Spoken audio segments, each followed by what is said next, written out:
was a he has. story. Let me just say this story on this story. So after the 4-0 loss today, right? There was a large section of Real Madrid fans in the stands singing for Kylian Mbappe. That is sad, man. That's y'all like that is just sad, bro. I'm sorry, bro. Tosin, it's That's okay. like this is Tosin, the biggest club I in get the it. world. I get Tosin, and y'all are Tosin. just like dick eating like that, bro. Like Tosin, on the I get airwaves, like bro, that's Tosin, sad. I get That's it, Tosin. actually sad, bro. Tosin, No, See, it's actually Bolton, sad. you know, Tosin, today I Tosin, I It's get actually it, I sad. actually pictured Mbappe in your shirt today, and I was like, what will this guy do right now? What will he do? Emmy, I know, What will he do today? Emmy. I know we overreacted He'll do over one nothing. game. I He'll know. do nothing if I he know was on he'll that do stadium. nothing. Yeah, like He'll do at nothing. Max, he'll just do like nothing, he'll do like one or two nice things individually in that 90 that's it. minutes, and He'll that's do it. no. Like I know. that's He'll it. do Like in a nothing, game bro. like that, in a Even game though like that where we- you guys got totally dominated. Yeah, like I that's know, what Totally, was happening. I know. totally. So, He like, wouldn't do. He wouldn't do nothing, even though he's been carrying a shit club this entire season, having big Champions League No, performances. but Bro, Wilton, you know what what, I'm man? saying is this, Yeah. right? I I know, don't so- see so I don't he's see not saying that you're Mbappe trash making a club. He's not. difference in your club. Oh, I If know. you buy only Mbappe, No, if you're bringing Mbappe in, you need to also fix your We're gonna midfield. get to Schiavini. We have. Bro, we you have don't even. Valverde, we You have were calling him a Martinez. bum 2 weeks Bro, ago. You were I calling called him him a bum a 2 weeks bum ago. 2 weeks ago. We link with him. Man, these Madrid fans are shameless. No, they're We shameless like link Manchester with United him. fans. They're shameless. Tosin, They're please, shameless. Tosin. And then they Tosin, gas brother, everything. brother, Tosin, brother. They Tosin. they like Bro, Manchester it's United fans. They're spoiled. It's crazy, man. I know, Emmy. See, I know Emmy, right? I know if we do beat Chelsea, if we do beat Chelsea, You guys in the ain't coming Champions League. close. You No, guys, no. If we do beat Chelsea, it's even so bad. I don't think you guys score a goal no, in that By the time. way, if we do beat Chelsea, what are you gonna say? Oh, Vilton. No, Like you guys are I not said, scoring a goal. Vilton. It's now very I serious. said, In I this- tweeted what I just saw today, Vilton. you're not scoring a goal. Muntaha, It's too Red, late. Sergio Contrajo, you, most of my team, I already tweeted you guys, and I said it, and I repeat myself. Give those chances, Barcelona, and listen, that bomb ass Fernando Torres, give it to Kaya. Oh, You Ferran are Torres- done in the first half. Francois shot Kai You are Havertz. done hands in an in the open first half. goal. That was You a are height. done in the first half. wait, Because did that, Ferran Torres score? I think he scored. yeah, he right? scored, He but ended this up is scoring, okay. but Okay. before Yeah, he he could have scored, had a 2 hat minutes trick before he today. He scored, could have had a hat trick. in an He empty could have had a hat post, trick. he just shot Empty to the post. fans. He shot the ball to the fans. Just Yeah. imagine that chance for That to was have that out. was a You know that was how the dangerous worst it is when miss it's in in the front. game. It's gonna kill you. It's just gonna kill your defense. It's gonna be game over. I But don't know. I don't know. though, like look After how watching what I saw today, no. It was just because of Benzema that he played this badly. No. That means all we need to do is take out Benzema. and Take our that's it. Benzema. Exactly.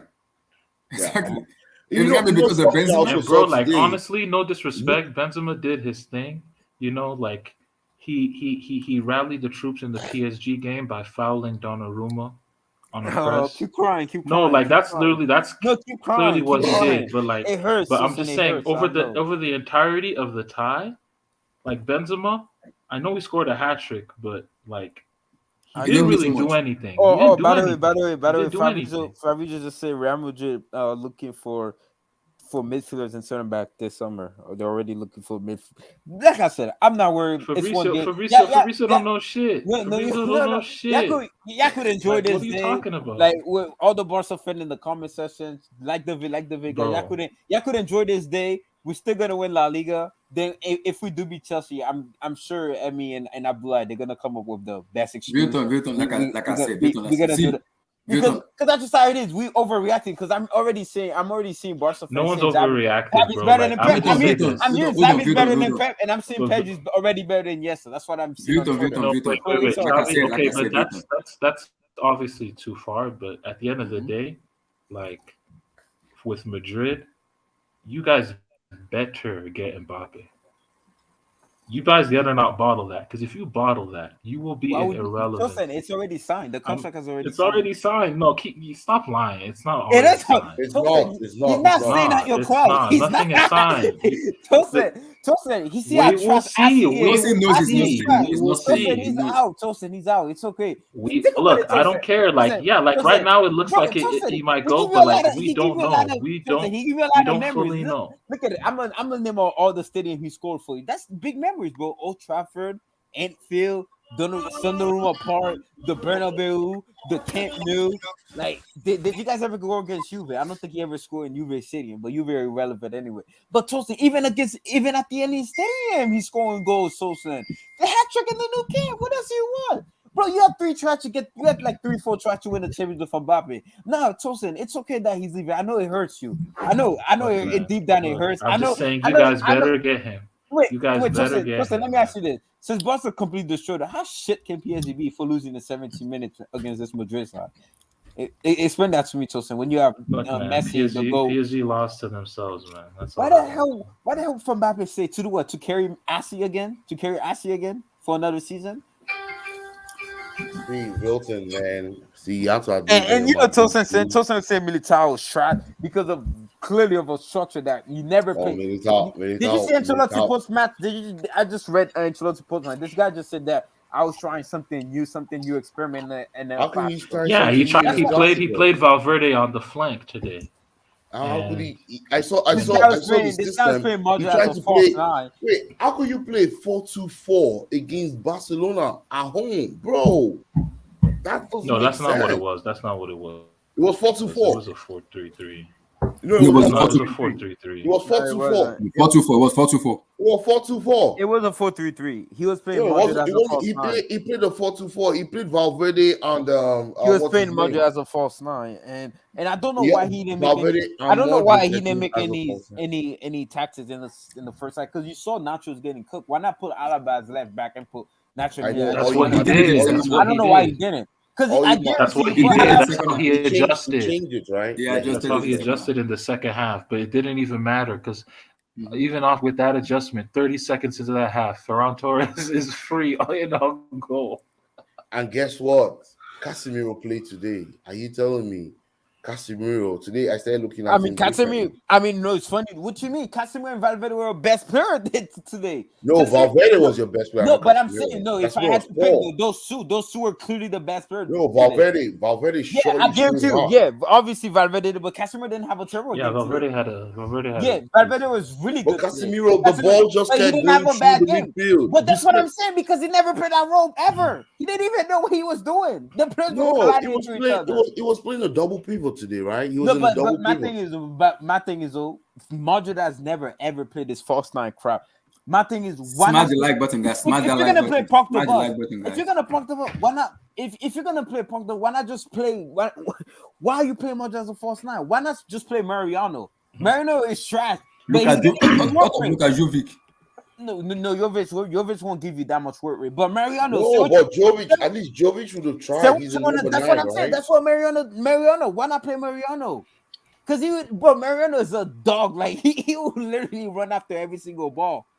Like I've never seen a disorganized today ever. I just said, is this the Madrid that we're going to face? Man, this Madrid. Bro, by the way, Yeah, man, speaking of, I need to say, like, This PSG, Dembele in that second half, he kind of tired off a bit, but man, I can't wait when we get. I can't wait when we get Dembele, man. Says who? Who thought? We're getting Dembele.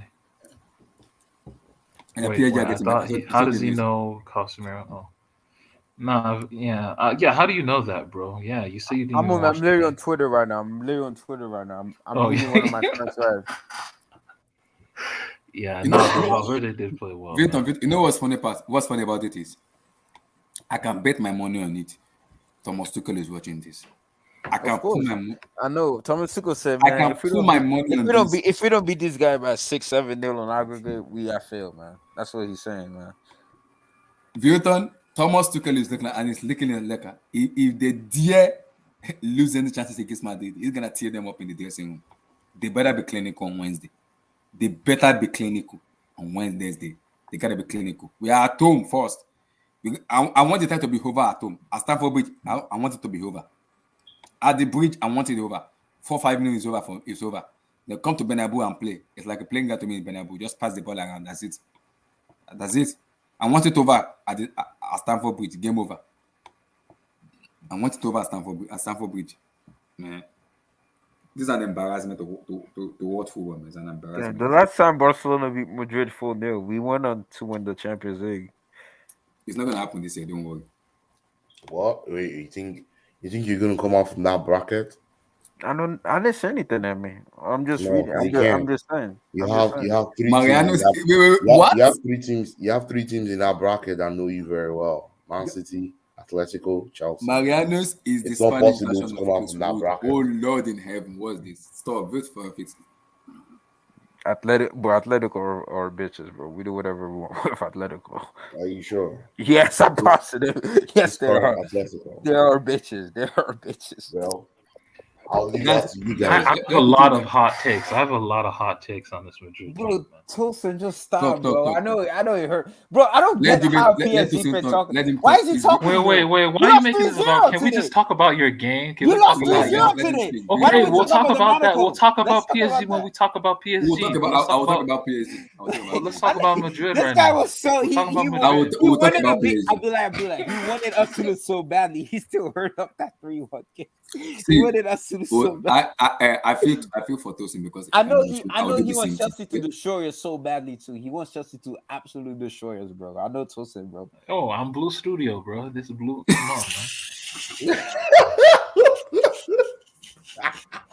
You know it, bro. You know how. Come on, man.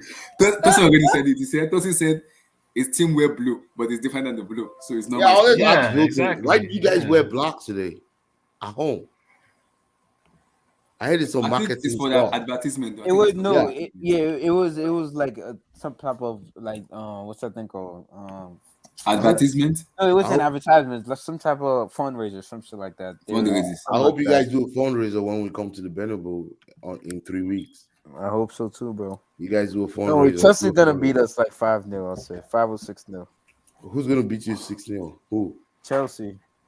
No, you're trying to reverse. Now James Chelsea Sterling. need to end the tie in I want- Madrid. No, Tosin, I want to end the tie in Stamford we Bridge. need to end the tie. We need to end the Exactly. tie. That's I what you want need to end to it do. in You need to Stamford Bridge. end it, I'm not end going it to in Bernabeu. Bridge. Yeah. You go and So play. that- You go I to want end it in Bernabeu. Stamford Bridge. This is literally what we were supposed to do, but we were just not serious. We don't know how to kill games. Like Just Barca, end it. Yes, the reason why exactly. Barca won today is because they killed the game with that Yes. Araujo goal. Mm-hmm. Yes. When they scored that second, the That game second was goal, yeah, it was over. Yeah, It was over. It was over.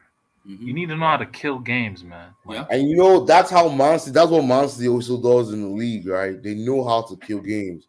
When you guys are all doing kitty, man, they just score 2, 3, and they They'll keep destroy your going. morale. You're done. Mm-hmm. You guys will not run anymore. Yeah. Exactly. Like the way Barca were doing Madrid today was disgusting, man. Tosin, that's why I They're said. 4-0 up and they're making them chase the ball like that. Tosin, that's why I said Oh we my need to kill God. the game. It was See, demoralizing. we need to kill the game in Stamford Bridge. First, just kill the game. In the Like first they, game. they pass the ball through. All I know that I'm just happy there's an international break coming up. So Mendy, Benzema, y'all can rest, and Modric and Cruz, Casemiro, y'all niggas deserve a rest. So after beating the shit out of PSG like last week, I understand y'all still celebrating and shit. So it's understandable. We still partying and shit. So it's so good. We got a little 2 weeks. We have a little 2 weeks. I can't wait to slap you guys strong. We have a little 2 weeks. We have a little 2 weeks. Hopefully J5. You guys are hot ones, man. Like, I just hope that J5 doesn't sure cost Italy at the qualifier and stuff like that. You know what I'm saying? Hopefully J5 shows up, Italy will qualify. I believe Italy will qualify ahead of Portugal. I hope so too, man. I hope J5 doesn't miss another PK. That would mess his mentality up massively after the international break. So that's why they rested him yesterday. That's why he was rested. That's why he was rested against Middlesbrough. Is to give him some rest because he has 2 strong matches to play in 2 weeks. In 10 days. Mm-hmm. So I want to talk about something. Tosin, I want to talk about something. Tammy Abraham.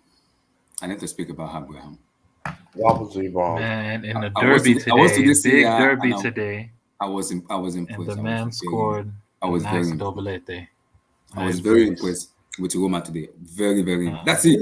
I didn't even watch. What was the score? 3-0. No. They beat Leon. Lazio 3-0. They beat yeah, Lazio the derby. 3-0. Yeah, Abraham scored 2 capital goals. derby. Yeah. And Pellegrini scored a what a free kick. What a free damn. What a free kick. Francesco Totti will have been laughing like, wow. That is that boy is cold, by the way. That boy is cold. He's the captain, right? He's a captain team. Pellegrini. Wait, who's that? Who's the guy? What's his name? Lorenzo Pellegrini. Oh That- no, I've known Emi, the guy. The look guy at is that. not The free kick is called in Africa. We call it Loli Kolomisiwa. Go home and go and bring return ticket. the keeper cannot sit and collect it. Abi? That free kick, it's like I want to break my backbone. What? I know that kind of free kick. He just keeps going to the top corner. He hung the goalkeeper. He hung it, and they showed Totti was just laughing. Totti was smiling. Francesco Totti was smiling. He was just smiling. What a free kick! What a Great free kick! kick. And Abraham is breaking Batistuta record in Roma. It's got 23 goals in the season. The first player to do it after Batistuta. No, Wait, but yeah, you know, let's go the 23 already? both of Tammy's goals, you know, they were like real, center forward goals, right? Four goals, yeah. He You broke know? Batistuta record today. Oh, 23 goals. Batistuta didn't play for Roma though. He played Yeah, for, I think he played for Roma. No, he did. He did He did play for Roma. He played for Roma? When? Yeah, Did he? yeah, I think he did. They said it I today. thought think he he only did. played in Fiorentina. Am No, I he did. wrong? He did today. He did today. They said he did play for Roma. That Abraham break his record. Batistuta. Wait, I thought it was a pure Let me Tuscan check. always. No, man, but that what's it called? That Pellegrini free kick. Whew. My God. Phew. No, that guy. No, That free kick I always think that Pellegrini guy. He plays for something else. Italy. Yeah.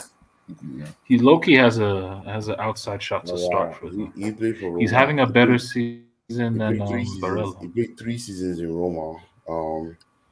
He played from 2000. Yeah, well, that was his twilight of his career. Anyway, Batistuta. yeah, he played. Yeah, because 3 they said seasons. Abraham break his record. Abraham has broken He his record. scored. He Yo, scored even 30 this dude goals. was balling today, 30 bro. goals, What's yeah. his name? Yo, For when that team. if we talked about when Gabriel Batistuta was in Fiorentina, now that was when he was at his peak, right? Yeah, he was a One of the killer. best strikers. I don't think Abraham is near his goals yet. There. Man, Well, Abraham could have had 4 goals in Oh wow, for real? that derby. I didn't yeah. watch it. Yeah. I forgot about that match. I always watch the Capital Derby. It's always something I like to watch. This is But- it. This is it. No, but you can't show it though. Don't I worry. can't show it now. But those Wait, goals are so wait, loud. he scored in the first minute. Yeah, in the first minutes. Yeah, he scored like in the first 20 minutes. He had 2 in the goals. 20 minutes. 20 seconds. Going to the first minute, he scored. Man, what's Sarri doing in Lazio, man? He's just He's smoking. smoking some They're weed. He's smoking some weed. Like Lazio's They're doing terrible. bad. I want them to go bring this guy Milinkovic-Savic to Chelsea, man. We need that dude. They're trying to play, you touch, I touch a ball, like, Mhm. but it's not working. It's not working It's because not they don't have the personnel. They don't have the personnel to play that vertical passing style that Sarri Yeah, plays. they don't have. They They don't- don't they don't even have it. have the DM. Yeah, like either. No, they have in this guy now. What's his name? What's his name? Sigo Immobile. Lucas Leiva. Lucas Leiva. That's never. Lucas Leiva is not Come on, bad. man. It's not bad. Come But on, bro. Felipe Anderson too is not bad. Oh, Anderson is a playboy. He ain't know nothing, man. He just knows how to do. Nah, Yeah, and Immobile is, he's like he's a Immobile is Yeah. crap too. He's crap. Like no, he's a good player, but he's just Mhm. he's only great again, like bad teams for the most part in his career. Sigo Immobile is like it's man. It's just breaking record upon record. Can Yeah, we say but something Milan about- let me just say something about them boys, Maignan and Tomori. Tomorrow, yeah. They're doing their thing. Yeah, Mhm. yeah. Maignan looks like the best goalkeeper in Serie A. Mm-hmm. And oh yeah, Tomori, oh yeah. and He's good. Tomori looks like, a top 5 defender in Serie A too. But But how come also, you know the funny part? tomorrow You know the funny part is- in the English I'm team? annoyed now. You know why I'm annoyed? If I'm Tomori right now, I would choose Nigeria ahead of England. I don't How know will about Harry that. though. Maguire go ahead of Tomori? How? Because let me not lie to you, Tomori will now know he's not going to the World Cup. With this goal, he's almost gonna win the Scudetto this year. It's right? not gonna go to the World Cup. And guess what? He ain't going to the World Cup. I think it's very clear to him. He ain't going to the World Cup. Yeah, he ain't going to Harry the World Cup. Maguire ahead of Fikayo Tomori. That is dumb. What That is dumb. is only Maguire? What about Mings? What about all this retards that play for England? Is Mix even better than Tomori? Nope. No, he's No, not. I won't lie to you, man. If I was Fikayo, I'll regret actually ever. Look at Tammy Abraham. Did they call Tammy? But the thing is, Southgate- Southgate, he has a bias. He's admitted to say that. Like when Sancho was balling up in Bundesliga, he told Sanchez indirectly, "It's some tax on your shit, bro." Like, like I'm gonna have to Wow, apply he some told tax him on your that? shit. Like indirectly, but like he just says like his numbers aren't as good as like like even though they're great, they're not as legitimate as the other players in the team. That doesn't make That sense. are playing in the Premier League. Tosin, In a Gary sense, Southgate to so. tell us the reason why he's choosing Maguire ahead of Fikayo tomorrow. We want to know. But the thing is, Maguire, he was a constant in the World Cup team, I don't constant in care. the Euro team. I don't care. So It's like not he's his fault. always gonna have precedence. Look, man, like Maguire. I've always said about Maguire, he's an above average center back. That's it. Nothing more, nothing less. Like, but he plays for Manchester United, so he's always gonna get picked, I guess. But yeah, like if you wanted to make an argument that he doesn't deserve to make it, I won't argue with that. Stones is better than him. Tomori right now is better than him. A bunch of dudes look better than him right now. Ben White probably is better than him right now. Like Ben White. Maguire of Crystal Palace is better than him. Wait, who? Maguire. Oh, Marguerite. Oh, okay. That's half for Crystal I haven't watched that guy. The Agoran player. He's Chelsea, right? He's Chelsea. Yeah, he's in Chelsea. He's in La Cobham. He's from La Cobham. Okay. But to be very honest, England ain't going nowhere. They'll be disgraced in this World Cup. I want to tell everyone very clearly. They don't pass. They don't get to the quarterfinals. Yeah. Guys, I kind of agree. No, they're not getting to this World Cup is going to be very competitive. They have too many. They have too many of the same players. Too many number 10s. Too many number 8s. Too many. They don't have number 10s. They don't have number 10s. Just did this. They're all number 8s. They have too many number 8s. But players that like to play in pockets, right? Like your Saka's, Foden's. Oh man, but Foden is a different. Kane too likes to drop deep. Oh guys, according to Opta report, Pierre-Emerick Aubameyang, a Gabonese player, has scored in each of his last 5 meetings with Madrid, 6 goals now, making him the first player to score in 5 consecutive games in this Madrid in the 25. Honestly, let me say this about Aubameyang. Like Aubameyang, you gotta give it up to Aubameyang. The man has played in 4 of the top 5 European leagues. He's played in Ligue 1. He's played in Bundesliga. He's played in the Premier League. Yeah, he played in Serie A. But Serie A, he's played in all 5 of the top leagues, but like he's been prolific in 4 of them. You have to give him. You have to. And you can't really count his Serie A stint because he was like really young. He was young, yeah. I think he started from Milan, right? Raw back then. Yeah, he started in Milan Youth Academy. He started from Milan, then he went to Saint Etienne. From Saint Etienne to Dortmund, and then from Dortmund to Arsenal to Barcelona. Guys, what is this celebration from Aubameyang? What is quality? What is this? What's the celebration? It's some Dragon Ball Z thing, I guess. Aubameyang can still play 3 more seasons for this club, I think, because he's still. I'm gonna keep it real with y'all. Like honestly, I remember he has good blood too. 100. I'm gonna keep it 100% real with y'all. The only problem, the only weakness that Aubameyang has in the system is he can't really trap a ball. But other than that, he's literally perfect. Like I don't see how Haaland is better than him. In this system, right? Yeah, and I think that's why Barcelona. I don't see how Haaland is better. Like if I'm Barca, I'm looking at a killer like on the flank, maybe like a Salah or something. Yeah, inside forward. Yeah, you know what I mean? Something like that. Like because man, Aubameyang, he will score a lot of goals. And they can easily, and if Dembele leaves, they can easily replace Dembele with like a Rafinha or something. Yeah, bro, this team and Fati is coming back again, so it could help. Fati, and then Ferran. But like now they have pieces, they have tools, and they have this oil man. Adama Traore, so it could also help too. Exactly. Like It could also help in terms of in tradition and Barca, passing ability. yeah, Barca are and getting midfield, like man. Milton, what happened, bro? Hold up, Cal.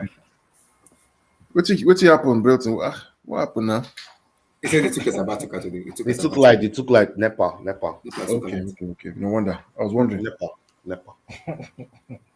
I was wondering. Like, Carl, this is a disgrace to football world, man. A classical, saying funny. This is a disgrace. it's probably 8. It's probably 10. That thing could have been 12. I know. I mean, what? Ferran Torres missed chances. Aubameyang missed chances. That thing could have been 12. Mm-hmm.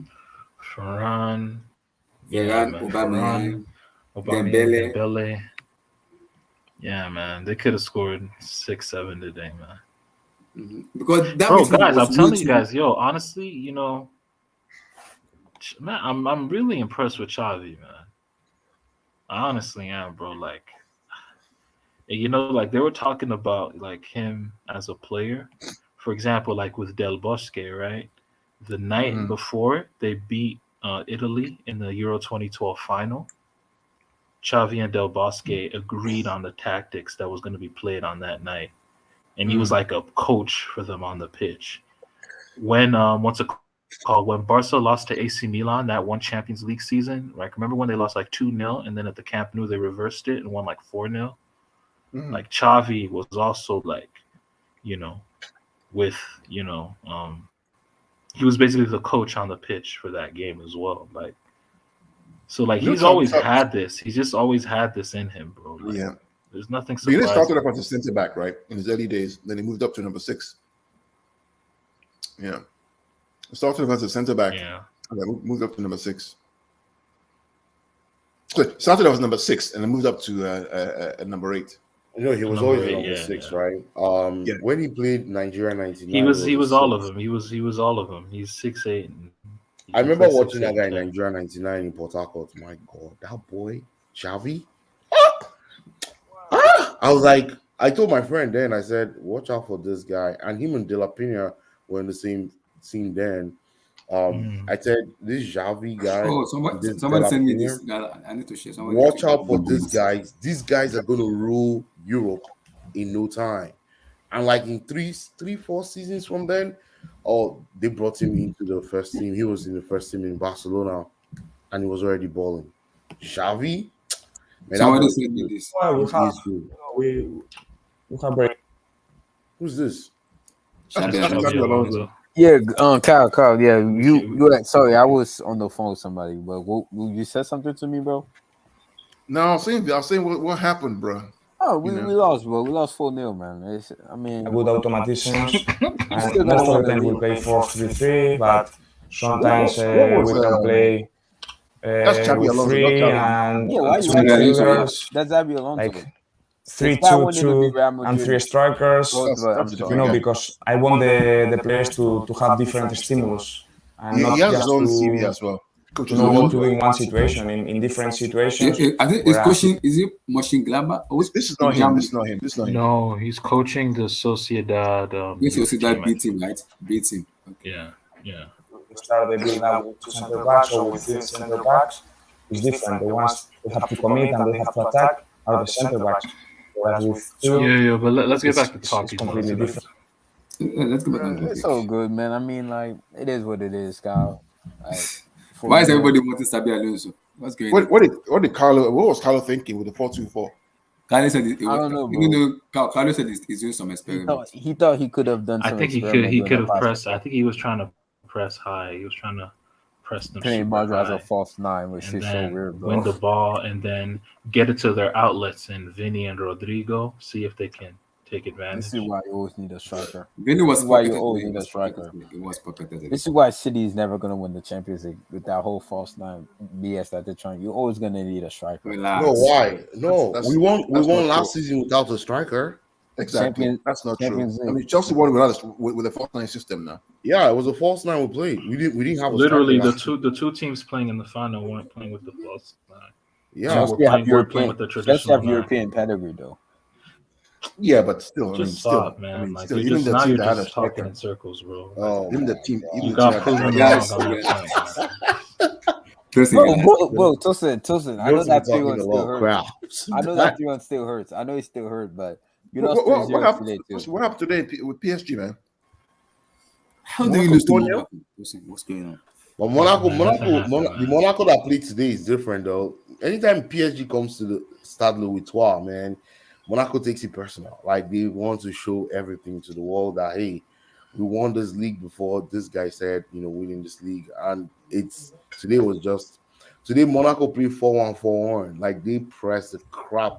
They forced mistakes. Yeah, I saw that. from the Bro, PSG. PSG is the most disgusting team that you could go against. Like when you press them, they don't know what to do. We saw it against Manchester City. City destroyed them, but because they have Messi and Neymar and Mbappe, they The won that issue, game. the reason. Let me give you the real reason why we can't. Like, look, man. Just, Like, just and say this is y'all not just to talking some insult weird shit, players, man. but like Y'all the just reason why trash. we struggle against the press is because we don't have a good enough midfield, and our fullbacks don't know how to deal with, and that's also on the coach. They don't know how to No. deal But with that's on the coach. Yeah, pressure you as can't. well. You can't. Because you know why? I say that, Tosin. If you had a very tactical coach, your fullbacks will actually be your outlets, right? Because they are good advancing the ball. Hakimi and what's Mendes? The Mendes is his name, the guy playing left back. They I'm gonna can keep it advance real, the bro. I ball. think honestly, I think Hakimi he's kind of been exposed this season because like No, I don't for think so. example when we're talking I think about you guys. no He look was your let me best hear me player out in the on Bernabeu, this. right? Yeah, go ahead. No, he wasn't. No, look, when we're talking about what's it called, like, um, the best right backs in the world, like Trent, Reece James.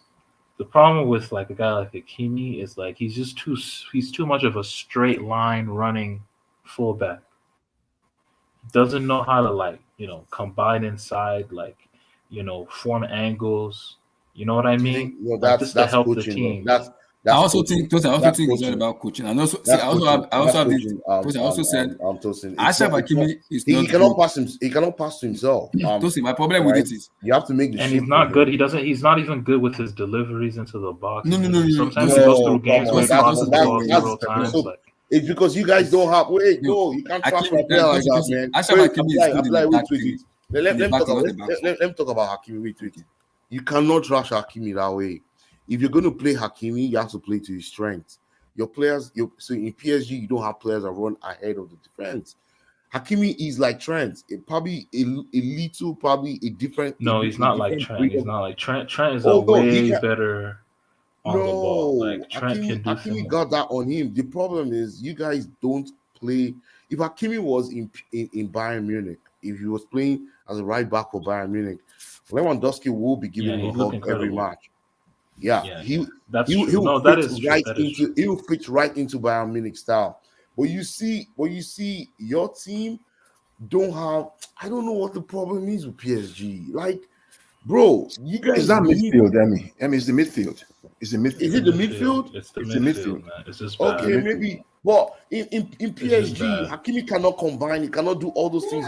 He can even play the ball over the top, and someone is going to run to it. He might not do it. Nobody's going to run. Everybody wants the Wait. ball to fit. Somebody Neymar said wants it the is. ball to fit. Messi wants the ball to fit. Somebody said it is interesting because Paul didn't have the best midfielder at Sport and even fullback, excluding Kyle Walker, but he managed to That's get a that's decent that's season. that's not true. He had Danny That's Rose. BS. He had a hard working He had front Danny three. Rose and He had what's Danny it Rose called? and Walker. Yeah, he had Danny Rose and Walker, Walker and then and he had Kane And and Ericsson. Son who were He had who were Ericsson too. And yeah, Ericsson too. It's an and Ericsson. and Ericsson. He had Ericsson, a good front behind four. and Yeah, and a prime and Dele Dele Alli, Ali. prime Dele Yeah, Alli, he had a good Dele Remember Ali Dembele that too. and they press. would press Yeah. and they I would want to press speak the about living something shit now. out of teams.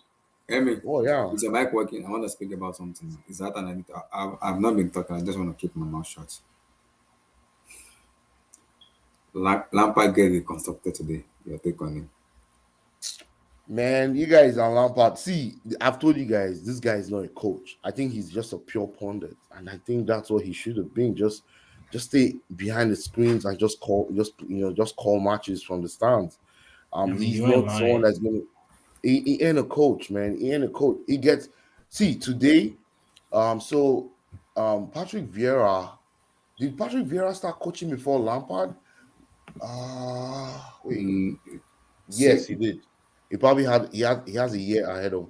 So I think Patrick Vieira started coaching in this Manchester City feeder team in MLS here. Is it New York FC? He started coaching in New York FC, right? And then he came back to Nice, and then he now came to the Premier League. Today, Vieira he out coached. He don't just out coached. He tutored Lampard. He tutored Francis. I won't lie to you. The Everton players, I started feeling sorry for them because they were just running around and didn't know what to do. They were running around, they couldn't get the ball. This is against Crystal Palace. Crystal Palace. This is not. You know, Emmy, we Fancy. talked about this the other day, Emmy. I worry for that they'll go down. I'm telling you guys that Everton, these guys down. Everton are going down for sure. Oh, you sure? You think they're going down too, right? I think they're going down. I called this like 2 months ago. ago. We called this from the beginning. Yeah, we called this from the beginning. When we looked at the schedule, when like for example, when they were facing all these other teams, we just said, yeah, they're not beating these teams, bro. And they've not beaten those guys. Yeah, they've not. The only people that they beat they got lucky. They got lucky against Newcastle. Yeah, they got lucky against because Newcastle was all over. Because Newcastle stopped having that fighting spirit because they believe they're going to stay up, right? Yeah, like it was 14. It was 14 minutes at a time, so they were just they were going all through over the place. motions. Yeah, they were good. But the thing was, you see, the next game he's playing West Ham. After West Ham, he's playing Watford. He's not winning any of those. He's games. not winning either of those games. No. And let me not lie, him and Watford is kind of a final because whoever wins that stays up. Who loses is going down for sure. And we look. Oh yeah, Olise was much. Oh yeah, that boy is. Whoosh.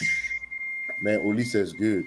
That guy's money. Can Nigeria call Iberezizi and Olise, please? No. By the way, I didn't watch the game, but I saw like the social score like for formation and like I really liked that like they had like Kouyaté sitting, but then he had Eze and Gallagher in midfield, and then up top he had Zaha, Mateta, and Olise, and I was like, yo, that is fluid. That's a fluid front six. Yeah, it's a fluid front six. So they must have played some nice stuff today. Oh, they touched Everton to death. Like Everton didn't know what was going on. They couldn't come close.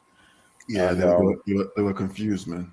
Yeah, they were confused. They were just chasing. That was a chasing. They were chasing. It was like and that boy Olise, man. Like, I don't know I don't think he'll fit. I don't know what team he can go. Like, what team can he go to? Okay, let me tell you, right? That Olise boy, he's a hybrid. He's a hybrid of an inside forward and a deep playmaker, right? He can play. He doesn't play on the flank. He likes. I see him as like a wide playmaker type. Yeah, think about Riyad Mahrez, right? Think about Riyad Mahrez. No, right? Riyad Mahrez is a wide player. Actually, Riyad Mahrez's best position is actually as an inside forward. He's really not a very good winger. He's actually more of an inside right forward. Yeah, Mahrez is an inside forward. I don't think Mahrez as a winger because Mahrez does not cross the ball. He doesn't cross the ball. Wingers actually cross the ball. They go to the byline, cut you in, and cross. Mahrez likes to combine and come in and take a shot or combine with the number 9 or the upcoming midfielders. Most of Mahrez's goals, right? If you notice, most of Mahrez's goals come from that number 10 spot on the right hand side. If you notice, it's always from that area. No, from the inside channel. Yeah, it's always that inside channel. Yeah, the half space. I think this Olise boy. Yeah, sorry. Go ahead. I was going to say this Olise guy is more. He starts from deep though. He likes to start from deep.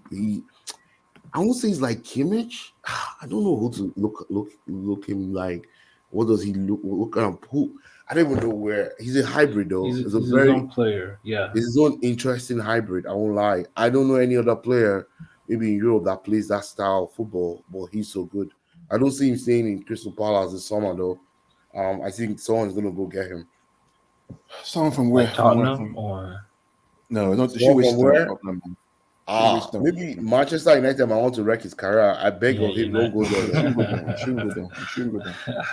Yeah, don't go to Manchester United. I'm sure Yasser Said is listening, but Man, bro, your team is a killer of dreams, man. Don't While go to while what you said Wilton's right team, there. while He could go Wilton's abroad. He could end up going while abroad. Wilton's team Maybe kills dreams Ajax. abroad. No, No, why? No, not Ajax. That's not. Maybe That's a weak Bundesliga. league. No. Bundesliga to improve. I won't be surprised Dortmund gets that boy though. You know, I think that's what I was thinking about as well. I mean, I think yeah. Dortmund. But if Dortmund gets him, you know, Dortmund always likes to put the price on players. Yeah, you need to find that nice intermediate team for him to go to, where it's like a step up, where he'll play more and he'll play in a like Champions League level, and then he can then go to like a bigger team. Yeah. That's why we say Dortmund, because it will Champions League football. Yeah, Dortmund is like the perfect team. Yeah. He will play this year football there, and he will improve himself. And the manager there now is a very good manager. I like him. Is it Peter Bosch? So he's gonna improve him as a player. So he will be fine going to Dortmund. It's Marco Rose. Marco Rose for Dortmund. Kind of reminding me of Kai Havertz. Relax. No. He runs more. I think his game is different from Havertz. So.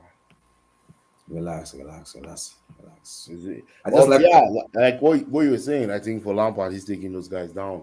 I don't think that's. What I don't like, what Lampard. See, man, we almost my club. My club was. But what is annoying me about him is he's too arrogant and stubborn. I hate that bullshit. Today he threw the players under the bus. He said the players lack mentality and they lack. What did he say exactly? Anyway, because I heard it on ESPN. I wasn't sure what he said. What? Yeah. He said the Everton players, they lack mentality and the fault is on them. They're going to go down. Man. They're going to go down. Yeah, that's what he said. Yeah. How can your coach say that? How can your coach say that? And you guys are fighting relegation. Man, they're going to go down. And these are players that fought for him against Newcastle. Those players won that game, not Lampard. Because Iwobi was not playing where he puts him. Iwobi was supposed to play on the right side. Guess what? Iwobi came to the middle and hustled that one to get that goal against Newcastle. And he has the balls. You know one thing about Lampard, right? He's too arrogant and he's too arrogant and stubborn. You don't know. See, I know. You don't know Shishi. When it becomes a club and you are in Kof at the same time. I don't know something. It makes sense for me to go and learn it. Go find that 1 year he stayed at Chelsea. He stayed outside of Chelsea, right after he got sacked. I thought this guy would have gone to learn stuff. You know, okay, I don't have a defensive structure when we lose the ball.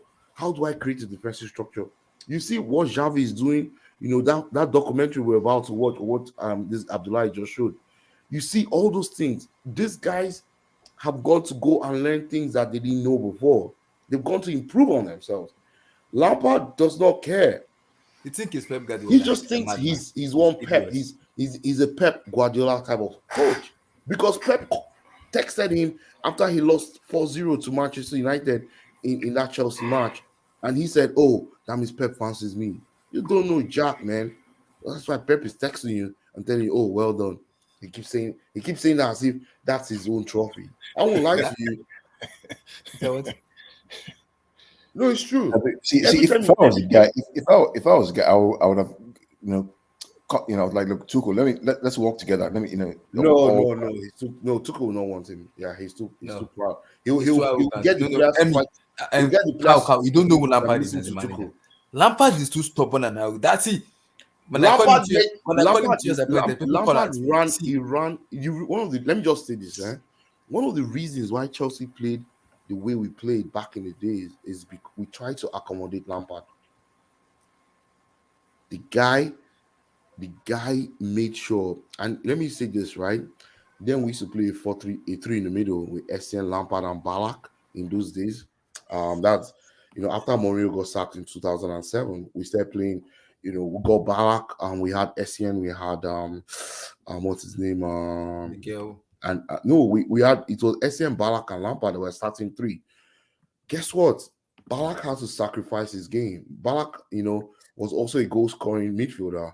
He had to sacrifice his game so that Lampard could be scoring goals. Yeah. And that, to me, one of the reasons also why the so-called, famous English team never won anything was because they built the team around Lampard and Gerrard instead of building the team around Paul Scholes. Paul Scholes was the most technical of all of them. But the Ericsson, Jan Goran, Ericsson, and Capello, those guys were just retards. Pretty much going to the media, and they just built the team around the wrong players, and that's why they were all over the place. I won't lie to you. Lampard as a player was not. He was just there. He was okay. I'm a Chelsea fan.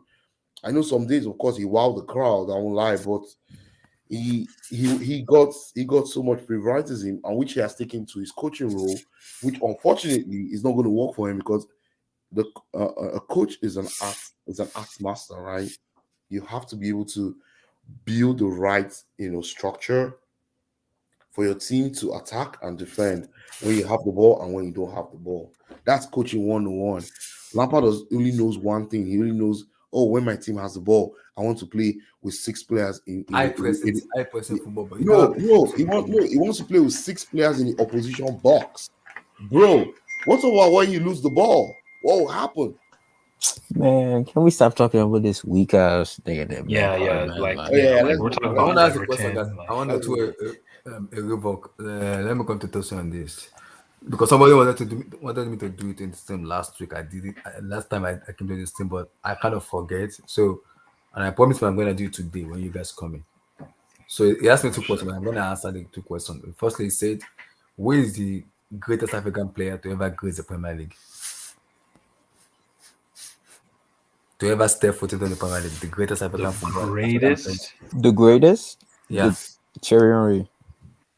The greatest African player to ever. African. My bad. I thought he said the greatest player The to ever play in greatest the African Premier player to League. ever step into the Premier League. People are saying George Weah. People say Drogba. People are saying Samuel Eto'o. If we're talking strictly on greatness or what they did in the Premier League. Yeah, or are you saying like based on their talent or both. Or what they've done in the Premier League? Oh, if it's both, if you're saying both, then it's probably, I would look at Drogba, Yaya Toure, Riyad Mahrez, Mohamed Salah, Sadio Mane. Yeah. But because the argument people are making that people are saying if one of put on a player. But if we're talking just greatness and it doesn't matter what you do in the Premier League, then it's easily George Weah. Like George Weah. That's what people are saying. People are saying George Weah. That's what people are saying. George Weah. That's the name people have been covering. They say George Weah. He's the greatest. But I keep saying George Weah. Basing it on what they did in the Premier League, then it's Drogba, it's Yaya Toure, it's Salah, it's Okocha. You step foot into the Premier League. That's what they said. The question they asked me, who is the greatest African player to step foot into the Premier League? But to step foot, you can definitely have to say George Weah. Yeah. Yeah, if you're talking about talent, George and Weah. Then Eto'o, I guess. Yeah. But if you're talking about impact, like as a striker, it might honestly be Salah, the goal scoring rate he's going up. Just because he's going to score a lot of goals. He might be the top goal. Like Salah, I think, honestly, because of his marketing and then when it's all said and done and his consistent production, like they're gonna say Salah is the best African player to play in the Premier League. I know Abdullah would like that. Abdullah, I don't like that. I don't like that. See, Liverpool fans disgust me. I know you're putting Salah. Stop. Bro, I really wanted you to draw Liverpool in the FA Cup semi, but they go against Wilton. My prayer. I told Liverpool fans already. No, nobody wants that, bro. Wait, are we sure Chelsea's being Palace? No. Chelsea versus Liverpool. No, you know what I've said on Twitter, bro. By the way, if Chelsea make the final again, and let's say they make the final in the Champions League. No, I'm not respecting the Champions League. I'm gonna be on YouTube. I'm gonna be because just like Chelsea will be a cup team. Like Tuchel will be like that cup manager. He'd be like the best cup manager. I won't ever. No, bro. If Chelsea went back-to-back Champions League, bro, I would never respect the Champions League trophy ever again. I would like this, bro. It's done. All the Champions League that players done in the past, they're done, bro. You know when I did that though? You know when I would stop taking the chance? It was that one Champions League campaign when James Milner had the most assists ever in a Champions League campaign. He had like 8 or 9. Most ever. That can happen. No, see, stuff like that can happen. But you telling Nah, me man. no, James no, no, Milner stuff going like that. crazy in the Champions League No, is but stuff nuts, like that man. can happen. Like that could just be a one-time thing. But for you to win the Champions League back to back, you have to be that special team. You telling me, bro, the great Bayern Munich side couldn't do it. MSN couldn't do it.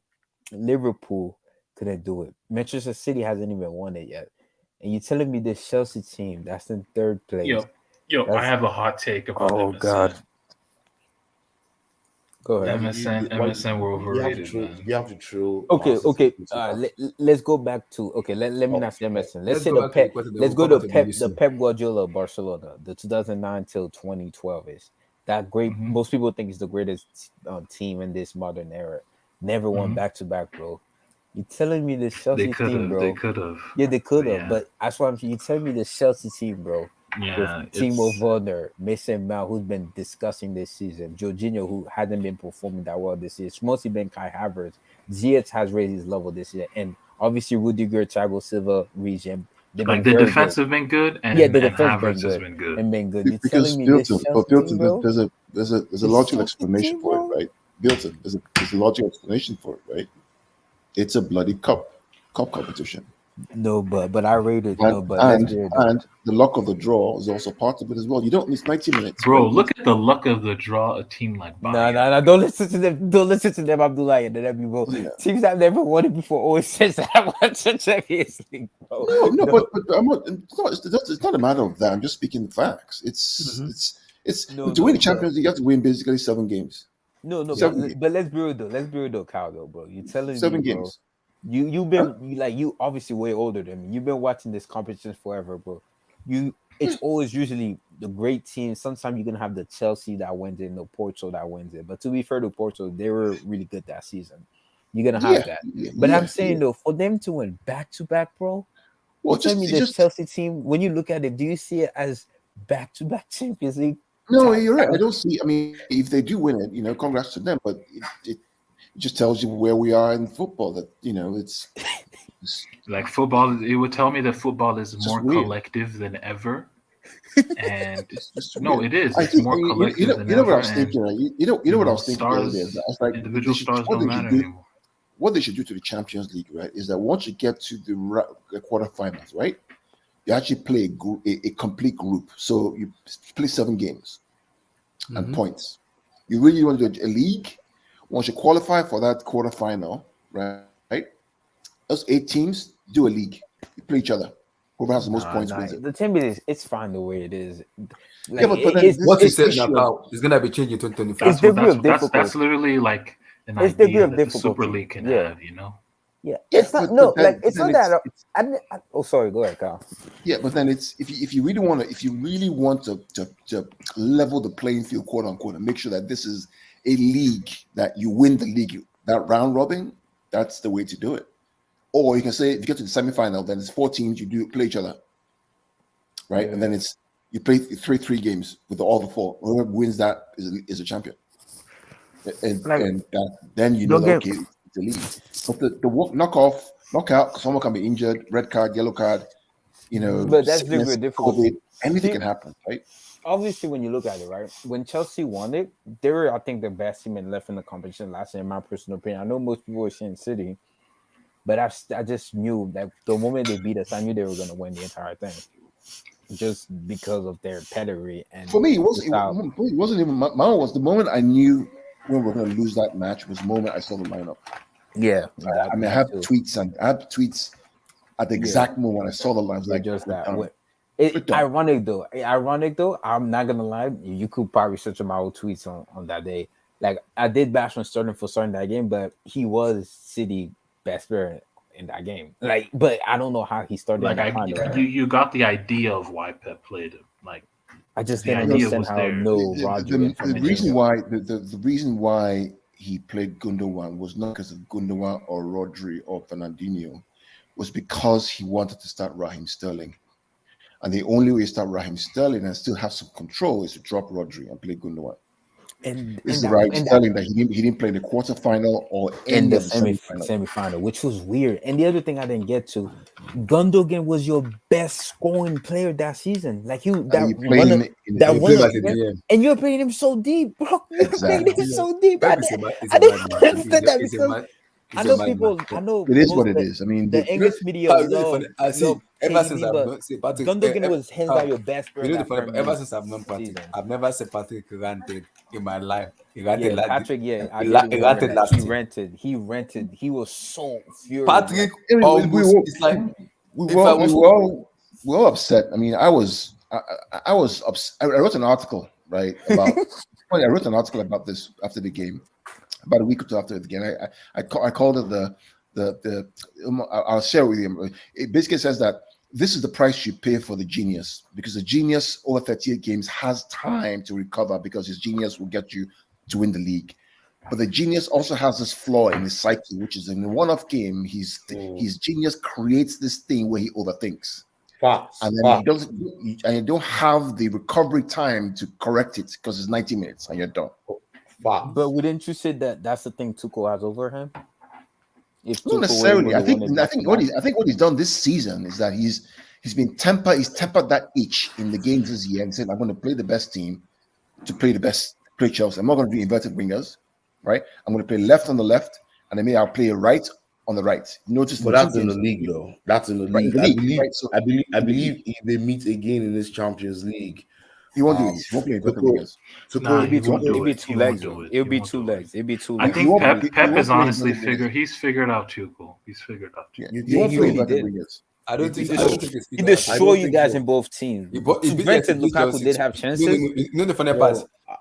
That's the league, though. Let me come into this situation now. Yeah, he won't play. He won't play inverted wingers again. No, but the against thing, Chelsea. about it though, if he faces you guys, it's gonna be over two legs. That's pretty much a league format type of way. If you really think about it, You know what? Nah, See, but in 7 days, though, you're playing the same person in 7 days. If Man City face us maybe they face us in the semi-final of this year, I will be more confident facing them in this year. Why I say that is because I believe Tuchel will learn something that in the Premier League, this is how we play Man City. And I've been saying he's been changing something in that Chelsea team. He doesn't stick with one team. When he loses matches, Tuchel go back to the drawing board and make some changes. That is how a top coach does. The only caveat is that because Pep has two shots at the pie, I'm actually more. If it was a one-off game, shit can happen, right? But because it's two legs, it's one off. Yeah. Then it's like, okay, you have to overcome him in 180 minutes, which But you know, Tuchel can play. He plays with Pep's head, right? So he can play. Tuchel is master of systems, right?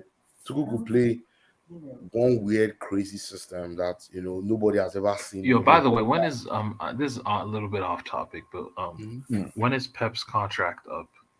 2023. 2023. So basically next season. Next season, Oh, he's not renewing. He's not. He's going to extend. He's going to extend. He'll extend. Okay. Yeah, he's going to extend. We'll see. For I know 3 the years. Klopp too. I know Klopp 20. Yeah, Klopp. I think Klopp will extend to Klopp will extend. Klopp is done in 2024. Yeah, he's probably going to extend. 2024. Yeah, Klopp 2024. Yeah. So you think Pep will extend to like when 2025 or Probably 2025. Yeah. I think What Pep normally does, Pep will do a 1 year, 1 year, 1 year. Yeah, he'll do 1 year. You know why? Because he's scared that his players will stop listening to him after if he's staying too long, right? No, he's already stayed long enough to like try. No, He's never had that. He's never had that issue really. Yeah. I think in Man City he's had the most luck. Like he had some issues related to that, but he got past it with them. Like after the Lyon game, I bet morale was low. But after the Lyon game, what happened after the Lyon game was the chairman actually took him off on holiday to the Maldives, and they sat down and they had a really serious conversation where they said, "Look, dude, it's not just about mistakes were made, we learn from that, but it's about the progress, about the momentum." So and he actually said that in a press conference that when they went off to the Maldives, when he signed that new contract again to 2023. But he said it all depends on how the players feel and how he feels about it. Now, I think that this Haaland deal happens. Haaland's not going to sign a deal if the Pep's not going to be there. That's 100%. That's what I'm thinking too. Exactly. Like That's the uncertainty. Pep, how long Pep stays. Yeah, That's so why I think what I'm hearing for the Is that another grapevine, reason why Haaland wants only 3 years? Go ahead. yeah, both deals are done. It's just a lot of time to talk about it. That both his extension and the Haaland deal is done. That's what I'm hearing directly from the guys in Manchester. But I'm hearing that the Haaland deal. So there's a little rocker in the Haaland camp, saying about talking about Man City that it's not really yet done.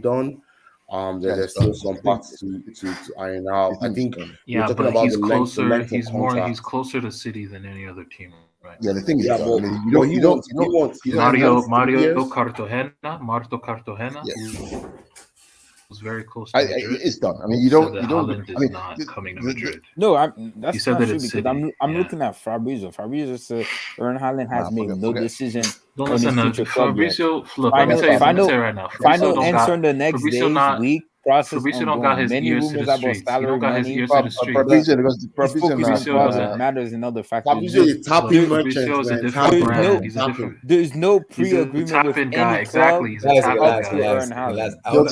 Yeah, he's a tapping merchant with 7.2 million followers and 8.1 million followers. Yeah. Who cares about that? Nobody gives a shit about that, bro. Yeah, too bad those other journalists don't. They don't have the pull. So this deal, I've been tracking this deal since November last year. I have a show where I talk about I talk about the financials, everything. And everything I talked about, money, financials, wages, everything. City also have a better financial package. It's exactly what is coming to pro. And the person who broke the news is a tier 1 journalist. He's the same guy who said Alvarez was coming, who said Kane wasn't coming. He's the exact same guy, Jack Gone. So this is Jack Gone. Yeah, I heard of him. This is tier 1 guy from the Daily was a Daily or whatever that actually broke this news. No, so I'm not saying it's not true. I'm saying I'm gonna believe it when I see Fab. Here we go. I don't. Fabrizio is a tapping guy. He's the guy they pass the ball to, and then he puts it in the goal, right? Yeah, are you tapping merchant? No, but he's literally he's Alex Moreno. You're always gonna remember the guy that scored the goals more than the guy that passed the ball. No, the guys that pass the ball, the guys that cook the story, man. They're the guys that it cooks. No, but you're always gonna remember the guy who scores more over the guy that passes the ball, though. But Madrid's problem, if Madrid even get Mbappe and Haaland, how you going to solve your midfield problem? No, we don't need. We're not getting Haaland. There's no way we get Haaland. Okay, Madrid might not even get Mbappe.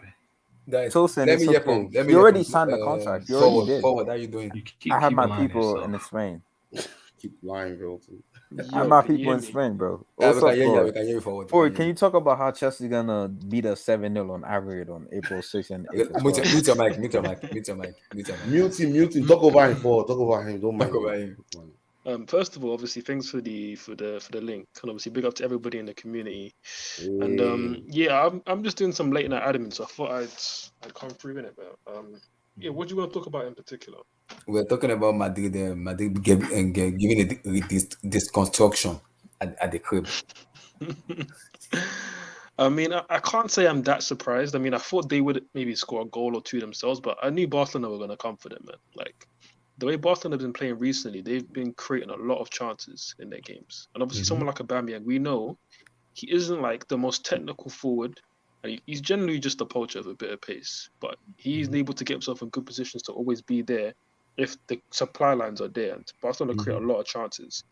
And when they create a lot of chances, someone like Aubameyang is going to find himself in a position to score, or if not assist, which we saw for the Ferran Torres goal. So, yeah, I'm not surprised by the fact that they dominate, that they played that well. Again, it's just football is really just about stylistic matchups, and Barcelona, certainly this generation, have always been a bad style for Real Madrid. So that can happen, and I think obviously it does play quite a bit into the quarterfinal with us because yes, while we're not Barcelona, we don't necessarily play their style. This is a huge hit of confidence to that Real Madrid side. And with Benzema still being a doubt for the quarterfinal, and them having to come to the bridge after what we done to them last time, I mean, I was already confident. People said I was being cocky, but I was already confident. And now it's just like, I just can't wait for April 6th. Forward, the real shit, bro. Like, forward, like, bro, if y'all who I think y'all are, you'll end the tie at the bridge.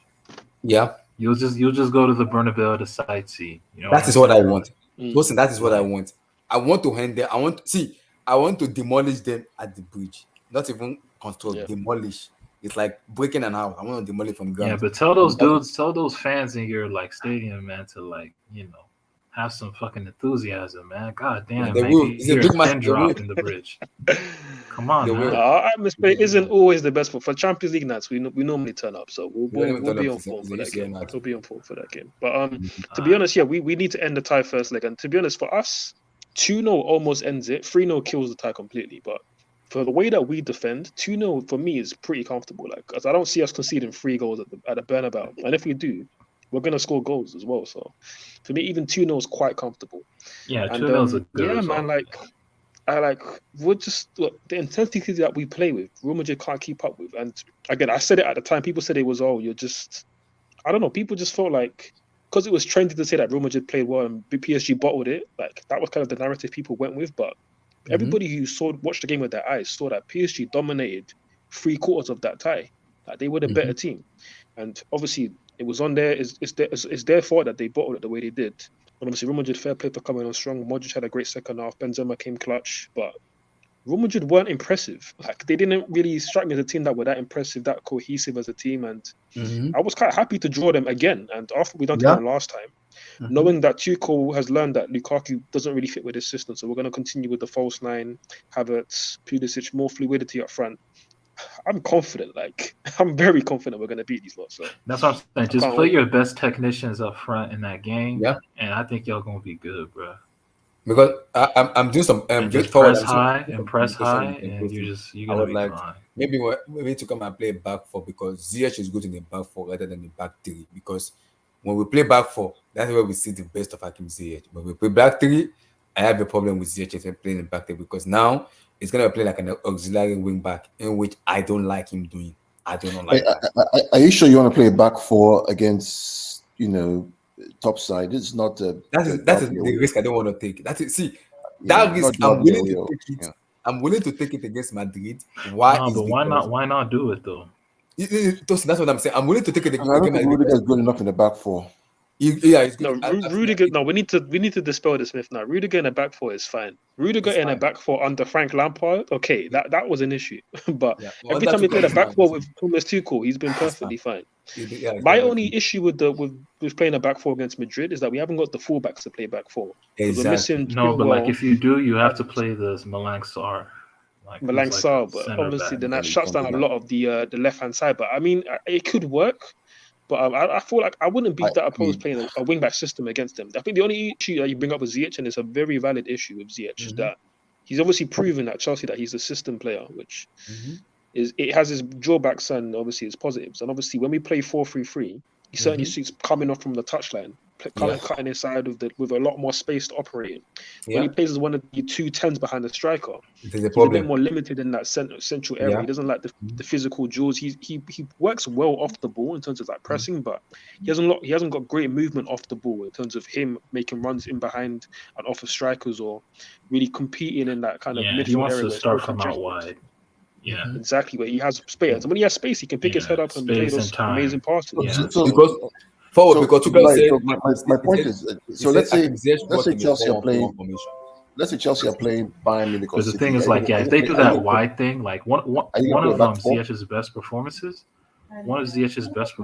was at the Bernabeu with the Ajax team, where him and Tadic, like the link up was like. Just imagine Havertz in that scenario. Like they could, bro. Like it could be nice. You know what I mean? Like you could just play Ziyech, Havertz, and Pulisic.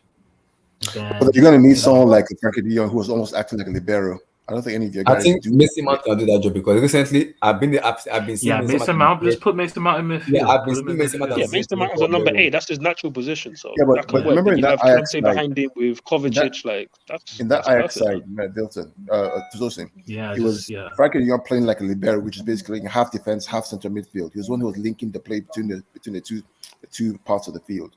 I don't think Mount can do that. I think he's a good 8, but I don't think he has the maturity to play that particular position like Frankie de Jong played at Ajax, which was key to them beating Madrid away, and also I think Juventus Oh as yeah, well. no, he's not that. No, he's not that. But in terms of that, in terms of that role, the person That's to do that in our Kovacic. squad, that would be Kovacic, 100% Kovacic, Kovacic. that's Obviously, Matthew Kovacic Kovacic. last season would have been happy him doing that role, but this season I'll be like over the moon him doing that role because he's the one who's been taking the responsibility in the midfield, especially when he's played alongside Kante. He's the one who's dictating possession, making sure that he gets on the ball, calling the shots, calling the plays, and yeah, the way he's taken responsibility this season and stepped up, even with goals, but just his overall play, the way that he dribbles out of pressing, the confidence that he's playing with right now is something to behold. So, yeah, I would love him to start both games alongside Kante in the midfield. And if you have Mason Mount alongside them, if we do a 4-3-3, that would be great. Like. If we do a 3-4-3, and it's a bit more of a fluid front three of Havertz, maybe Pulisic, Mount, you have Kante and Kovacic as the double pivot. I can see that. That can work too. Yeah, that's I don't what see we done in the second actually,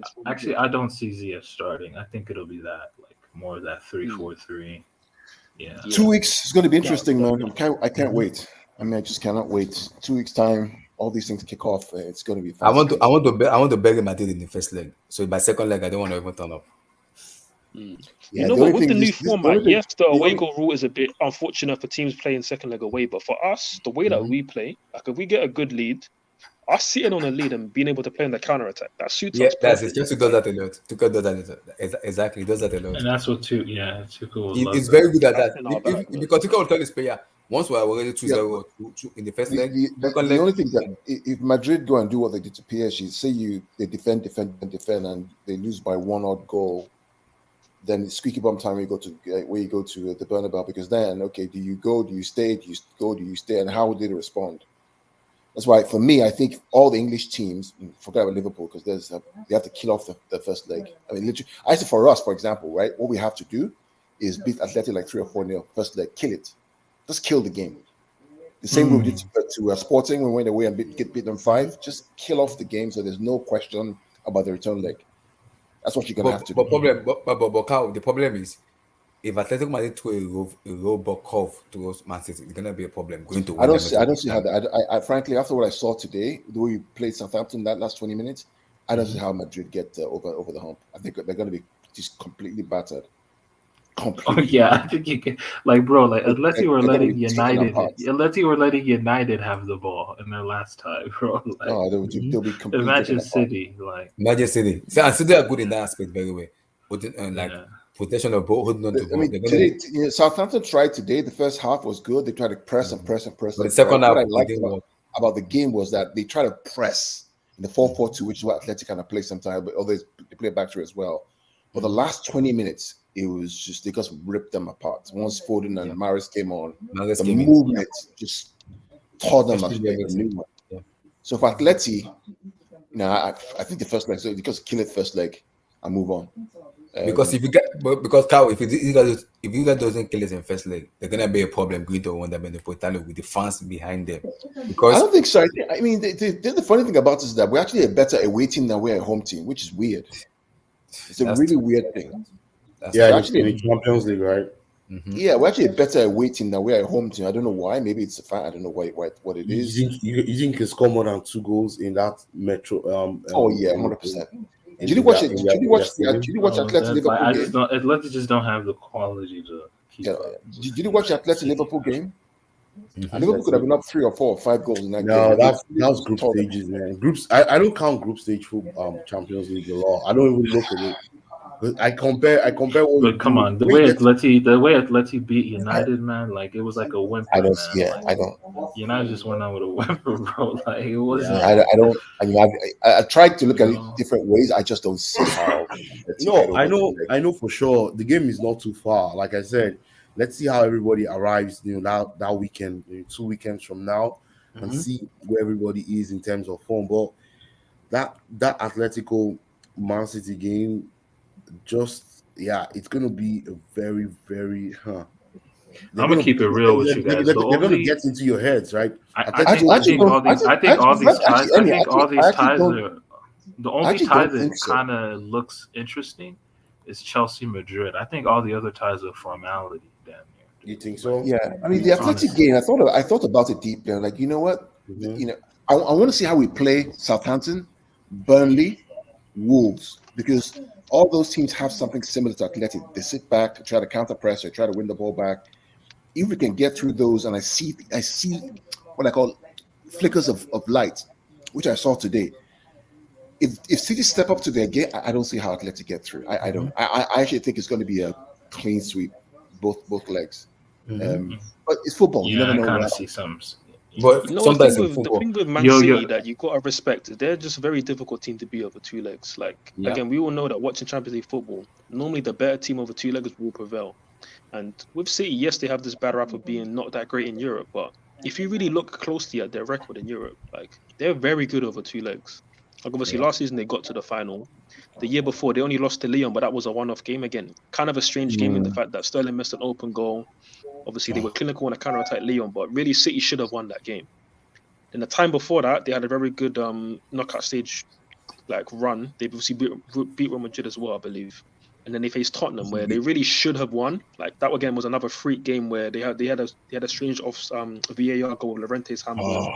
Don't remind me, Then man. obviously, I think Son had an amazing second leg. He had an amazing tie in general. Absolutely ripped Laporte. But then obviously Sterling scored the hat-trick goal in injury time, but then I got ruled out for VAR, which was very strange at the time. Don't also forget the first leg where Aguero missed the penalty and then Pep was overthinking by not playing De Bruyne as well, right? Oh yeah, because he was even that, resting yeah, it for I remember that. Palace. And obviously, you dominated that first leg at their stadium. And Son obviously scored a Alpha, what I also noticed about Atletico, you have to be careful when you play them at the time because Atletico are I call them, they are very rough. They can take. I could decide to take out De Bruyne and the other and your best player, just take them out. They'll prefer to get the red card. They'll prefer to get the red card. Red card. They're good at that. They're good at doing that. They'll prefer to get the red card. They'll play this. Like if you look at it, the last team to really beat City convincingly in the over two legs was Liverpool, and that was like 4 or 5 years ago. And obviously that was a convincing win for Liverpool. Fair play that they did play. They were the better team over two legs. But since then, the Tottenham game wasn't really convincing. It was like one of them games where they just lost on quite unluckily, in my opinion. Then obviously the Lyon game, it was a one-legged game, and again, freak circumstances. Sterling misses an open goal.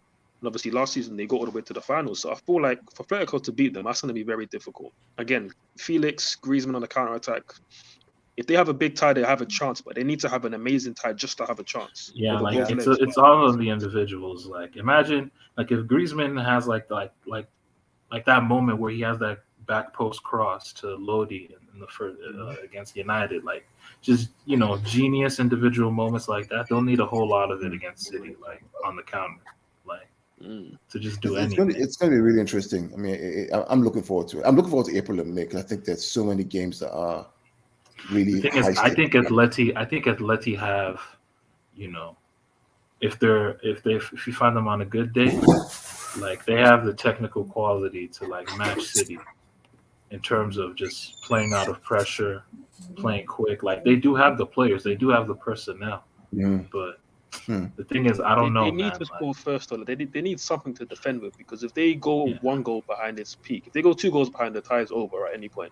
Like, it can't be chasing 3 goals behind. Yeah, exactly. Really, they need something. If they score first, you know what I'm curious about is if they score first, it will put Man City out to play all the times that they've gone through, they've always had the second leg away.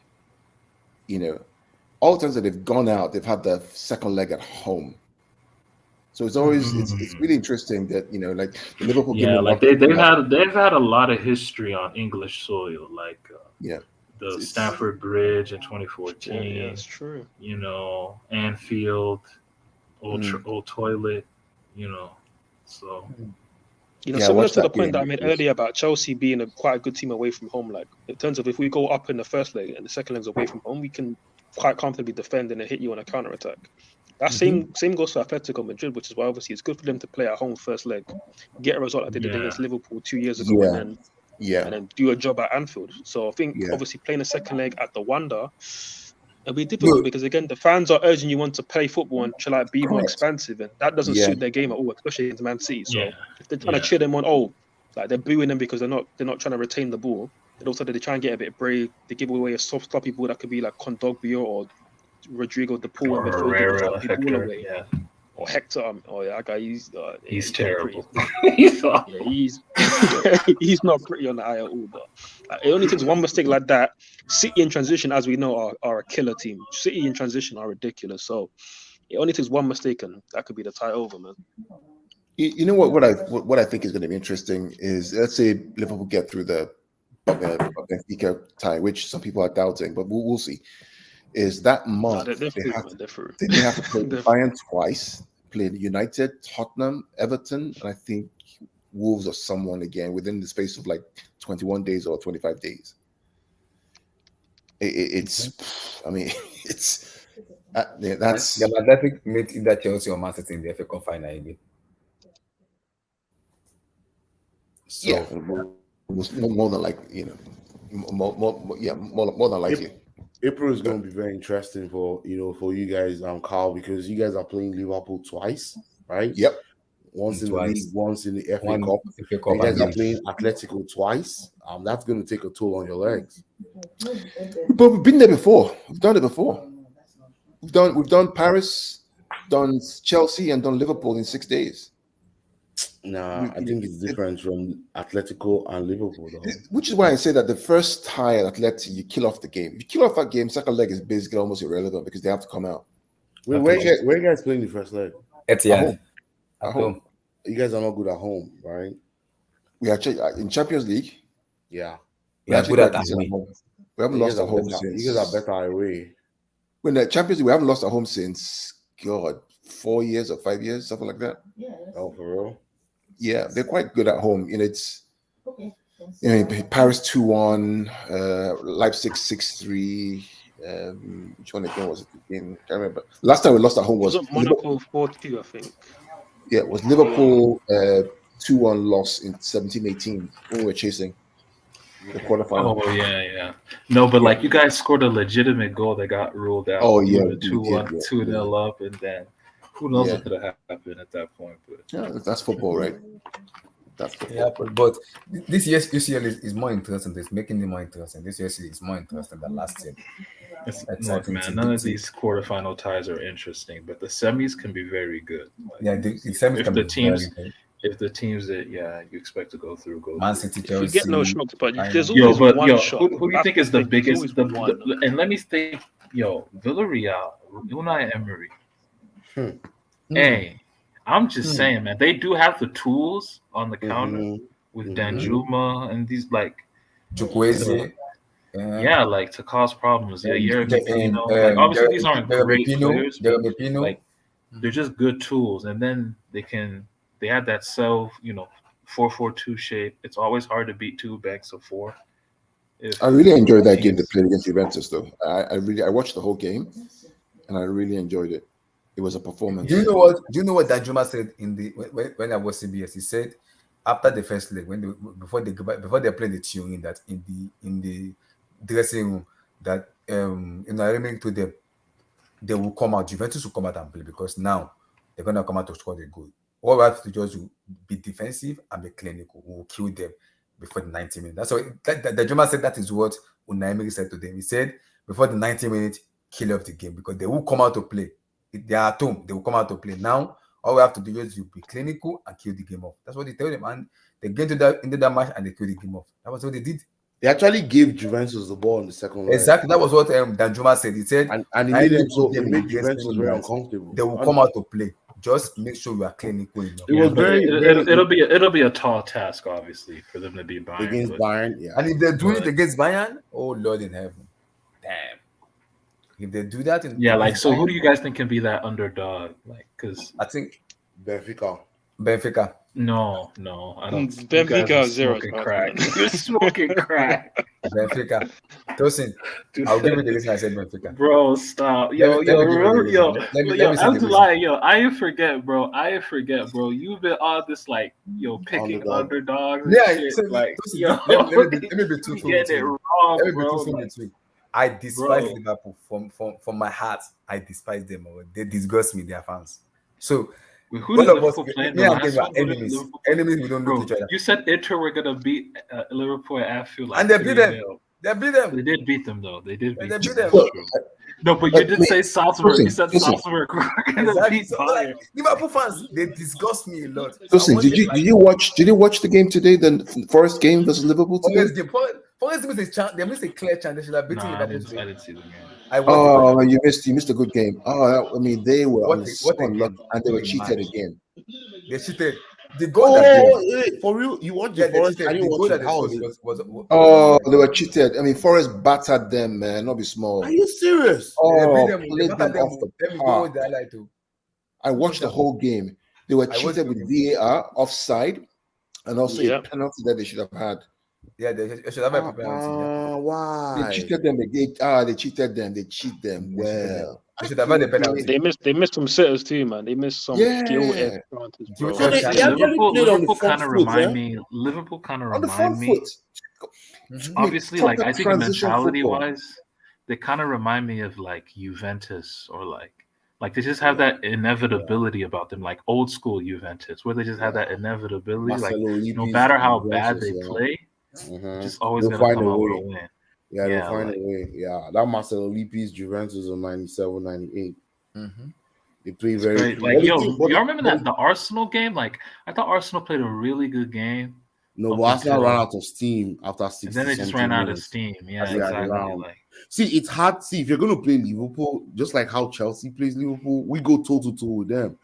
Chelsea has not beaten. I'm sorry, Liverpool has not beaten Chelsea since Tuchel took over. We beat them last season, and then in 2 games this season, 2 draws, and then the final we played a draw till honestly, the last like to the last kick of the Tuchel- penalty. I'm gonna say something you very remember that I always controversial. tell you Like, about. That's that I always tell you about City. Liverpool have played City and Chelsea for 7 hours, haven't yet won. And that's true. 7 hours football. We have yes. yo, I'm gonna say this, bro. From the moment when he was coaching Dortmund, like, bro, like Tuchel has always outcoached Klopp. Oh, you Like think I so? only think of like 1 or 2 singular games where like But Klopp they has come never out played on top. against each other. He But when was always taking over teams after Klopp leaves, right? He took No, over for Mainz like after what's it Klopp called? Like when they played in the Europa, like their 15-16 team, and that was Klopp's first season at Liverpool. Oh yeah. Klopp got like obviously Klopp didn't have the personnel and they ended up winning the tie, but like just speaking from a footballing standpoint, like Dortmund killed them. I'm They glad you absolutely- said that. I'm They glad you said destroyed that. them. They absolutely destroyed them with both legs. Like Mm. some Anfield shit where just like they just score off of a couple fluke set pieces and they lose the Yeah. tie. Like that's football. But bro, they destroyed them. And I was like, yo, that's when I was like, yo, this Tuchel dude, like he's legit. Like that's Yeah, when I'm sure- and when I'm we sure hired I him, do. I was like, shit, man, we can do something. And when I was preaching about Tuchel, man, everyone was telling me he's a nerd, he's a loser, he's just triangles merchant. Like no one. The guy's a practical guy. I But- remember, even with that second leg with Dortmund and Liverpool, like I remember that was near enough the time when they had like the anniversary for the 96 or 97 as they say now. Yeah. And obviously, any time around then, like Liverpool get a power boost, bro. It's peak, man. Like they just turn Super Saiyan 4 and it's long. You can't Yeah, beat it was them. just bro. some And that's how Anfield weirdness. Like You know the funny part. You know the funny part, Tosin. Even Klopp himself said. Klopp said. Stronger, huh? No, Klopp said he hate to play Tuchel, and they asked him why. He said because Tuchel only plays 6 or 7 players at the back. He doesn't want to play. He said he hate to play Tuchel, especially facing his team. He said Tuchel will not come out. He will play 7 or 8 players at the back. Then That's he will not come true. out. Tuchel. Klopp said No, it. like, He said it. Yeah. He said That's just, Tuchel that's always just- play 7 or 8 players at the back. He will not come It's out. just and play. mind games. It's mind games. It's mind games, man. Tuchel does not play 7 at the back. Abdullah against Liverpool. That's what we Klopp attack- said. we at- That's Klopp. Klopp does not know shit, man. He know what he's talking about. But guys, everything we said, guys, is absolutely. Everything we said, guys, is absolutely spot on. We don't play counter attack when we play Liverpool. We actually go head toe to toe with Liverpool. We press them up the pitch too. No, 100%. Like Tuchel has Klopp's number tactically, and that's Yeah, why I I'm so annoyed with this draw. Because if you look at the teams that are stylistically able to beat Liverpool with 2 legs, it's Chelsea. Yeah. Obviously, it's Man City because they're the better team, and it's even Atletico Madrid. And yeah, Liverpool are on the side of the draw where teams are a bit more expansive. Yeah, Yes, that's true. technically Villarreal could cause them some issues, but I think Liverpool have too much firepower for them. Benfica, they're going to overpower Benfica. And Bayern Munich play into Liverpool's hands. Like, yeah, they play on the high line, right? Mm-hmm. I know. I'm again, that tie isn't a foregone conclusion like people are making it's out. not So no, but that's a gonna be very 50-50 tie. I'm excited. I'm Wait, excited. Bayern Liverpool? Bayern Liverpool? Yeah, I'm excited for a tie like But that. you know what it is? Honestly, honestly, I'm gonna keep it real, bro. I think some fraud's gonna be exposed on that night, bro. Number 11 for if Bella gets exposed again, I'm running the Madison. Honestly, bro, like I'm not kidding, bro. Like I think niggas gonna be exposed in that tie, bro. Like I agree with you. Even on Bayern's side too, like Lewandowski, I'm looking at you, bro. Like Van Dijk, I'm looking at you, bro. Like I'm looking at a lot of cats in that tie. Lever's been living off 2012, man. It's ridiculous, bro. You know the funny thing is that I'm looking forward to watching Sane, Gnabry, Koeman against Trent or what's the Robertson. That's going to be interesting. Oh, Trent go get cooked. Trent go get cooked. Juventus wants to take this guy Gabriel Jesus from you guys, Carl. Yeah, and I don't mind that actually. I don't mind. Deep it.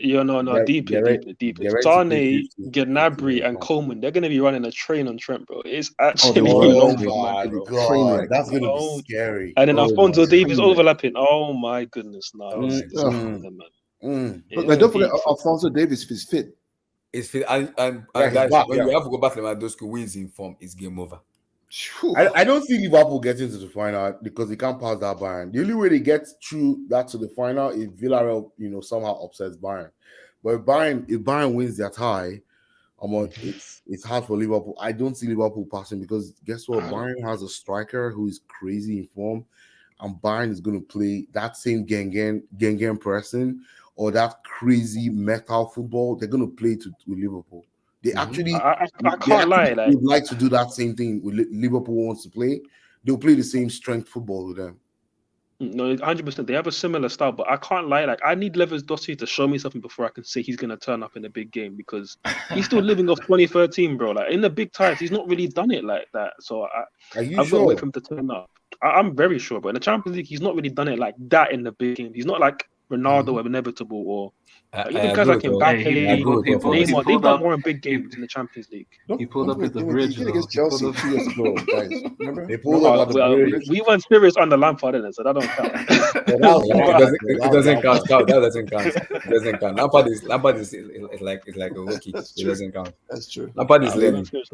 But I need him to show me something in a big game, and or maybe this will be the one in it. We'll see. But I can't like the thing is with Liverpool, like of the big, obviously with all due respect to Real Madrid, but I think for me the big four sides. Obviously, I think Chelsea are bottom of the pile technically, but it is Man City, Liverpool, Bayern Munich, Chelsea. But of those three sides for Liverpool, I think the easiest matchup for them is Bayern Munich because with Chelsea we've seen again. People will say I'm biased, but we've seen that we're a very tough matchup for Liverpool. I've always said it. Obviously, Man City, they can go toe to toe, but obviously, Man City technically are the better team. And if they play at 100%, Man City will beat Liverpool. But with Bayern Munich, you think those are the best 4 teams in Europe? You think those are the best 4 teams in Europe? Oh yeah. Yes, I think Chelsea are in a weird space because honestly, like Chelsea? Yes, but the thing is, again, I will put a little asterisk on Chelsea, and I think Chelsea on their day, yes, 100% top 4, if not top 3, but. Obviously, with like watching us week in, week out, we don't look like a top 4 team, if I'm honest. The way that we play. It's so difficult to play against us. Yes, that's the key. Because obviously, in terms of league football, like in terms of league format, in terms of being consistent, obviously Bayern Munich, obviously in the Farmers League, they're very consistent. Liverpool and Man City are very consistent. With Chelsea, especially with our front line, which is very inconsistent, you can't really bet on us to consistently put in performances that convince you that we're a top team. But obviously, against big teams now, that's where the game changes completely. It's a whole different ball game because we're such a tough team to play against. Again, Tuchel said it in his first press conference that he's going to build a team that nobody wants to play against. And I tell you right now, all of the execs, all of the managers, all of the players of the other 7 teams in that draw, they did not want to come up against Chelsea because Chelsea. Do you know what? What the Sporting Director said? The only team director said against the Madrid Sporting Director, he said.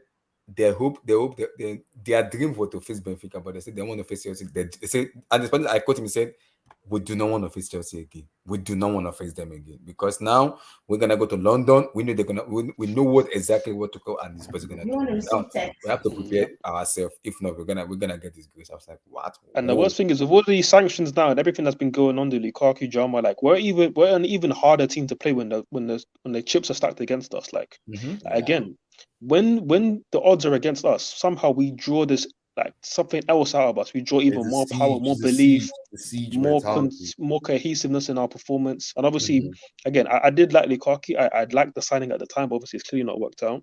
Tuchel's realized that he doesn't work in the system if you want to play the big teams, which is also an issue of why we lost to Man City twice this season convincingly. Yeah. Again, if we draw City in the semi-final, we're not going to play Lukaku or in both legs. We're not. Because we understand now that we need the movement up top and we need the pressing. So it's going to be Havertz, Pulisic, and then Mount or maybe Ziyech if he's in form. But again, with that front line, with Kante again doing what Kante needs to be doing in the midfield, Kovacic, obviously Rudiger, Thiago Silva at the back, we're a tough team to play, man. Like, I know this left wing back, people say, "Oh, we don't have Chilwell," but Saul actually can play that role, and and when he plays it, he talks it into the midfield. The reality is, I think the reality is that nobody wants to play any of the three English teams at this point in time. Exactly, because those three English teams are very bad. Yeah, on their day can literally, if none of the two are there, one of them can win the European Cup, basically. The only thing that's going to stop each one of them winning is one or the other. Are you following me? Yep, true. Right, so, I agree. Yeah, I agree. That's so. In a sense, it's almost like it's almost like 50-50, and whatever turns up on that day turns up on that day. That's so. There's a certain resignation to that fact, but an understanding of the fact that okay, look, these are the three best teams probably in Europe and in the world, and any day, anyone can beat anyone. Yeah, and we just have to enjoy the process. I don't know. I don't know if you guys noticed something, but I've been watching Liverpool. I don't know this season. One thing about Liverpool about it is when you play them, if you're not clinical enough, they will kill you. But when you play them, if you are clinical and you take your chances, Liverpool cannot beat you. They will create chances, but they will miss because they'll be doing. I mean, you watch that game today. I'm telling you guys, watch that Forest game today. Go defensive. That game today, Forest balled. I mean, Forest played better against Liverpool than I've seen 90% of the teams in play against Liverpool. Forest played against Liverpool better than Liverpool didn't play Salah or Mane though. Yeah, they played that first. The only people missing was Salah, Mane, and Trent. That was the only people missing. They played Van Dijk and Konate. They had Gomez at right back. Okay, they had Tsimikas. I think personally, I rate Tsimikas a lot, so that's not me that much of a downgrade on Robertson for me. They had Alisson in goal. They brought on Thiago. They had Keita starting in midfield with Fabinho. So they brought on Diaz. They had Jota up front, Firmino. So they had a pretty strong team, obviously, other than Salah and Mane. Up front they played Firmino, Jota, and Diaz. Luis Diaz, yeah. No, they started Elliott, who that's the kid that they rate highly, and then they brought Diaz off the bench at like 60 minutes because they were struggling. That Elliott boy is just there, man. He's still in his space.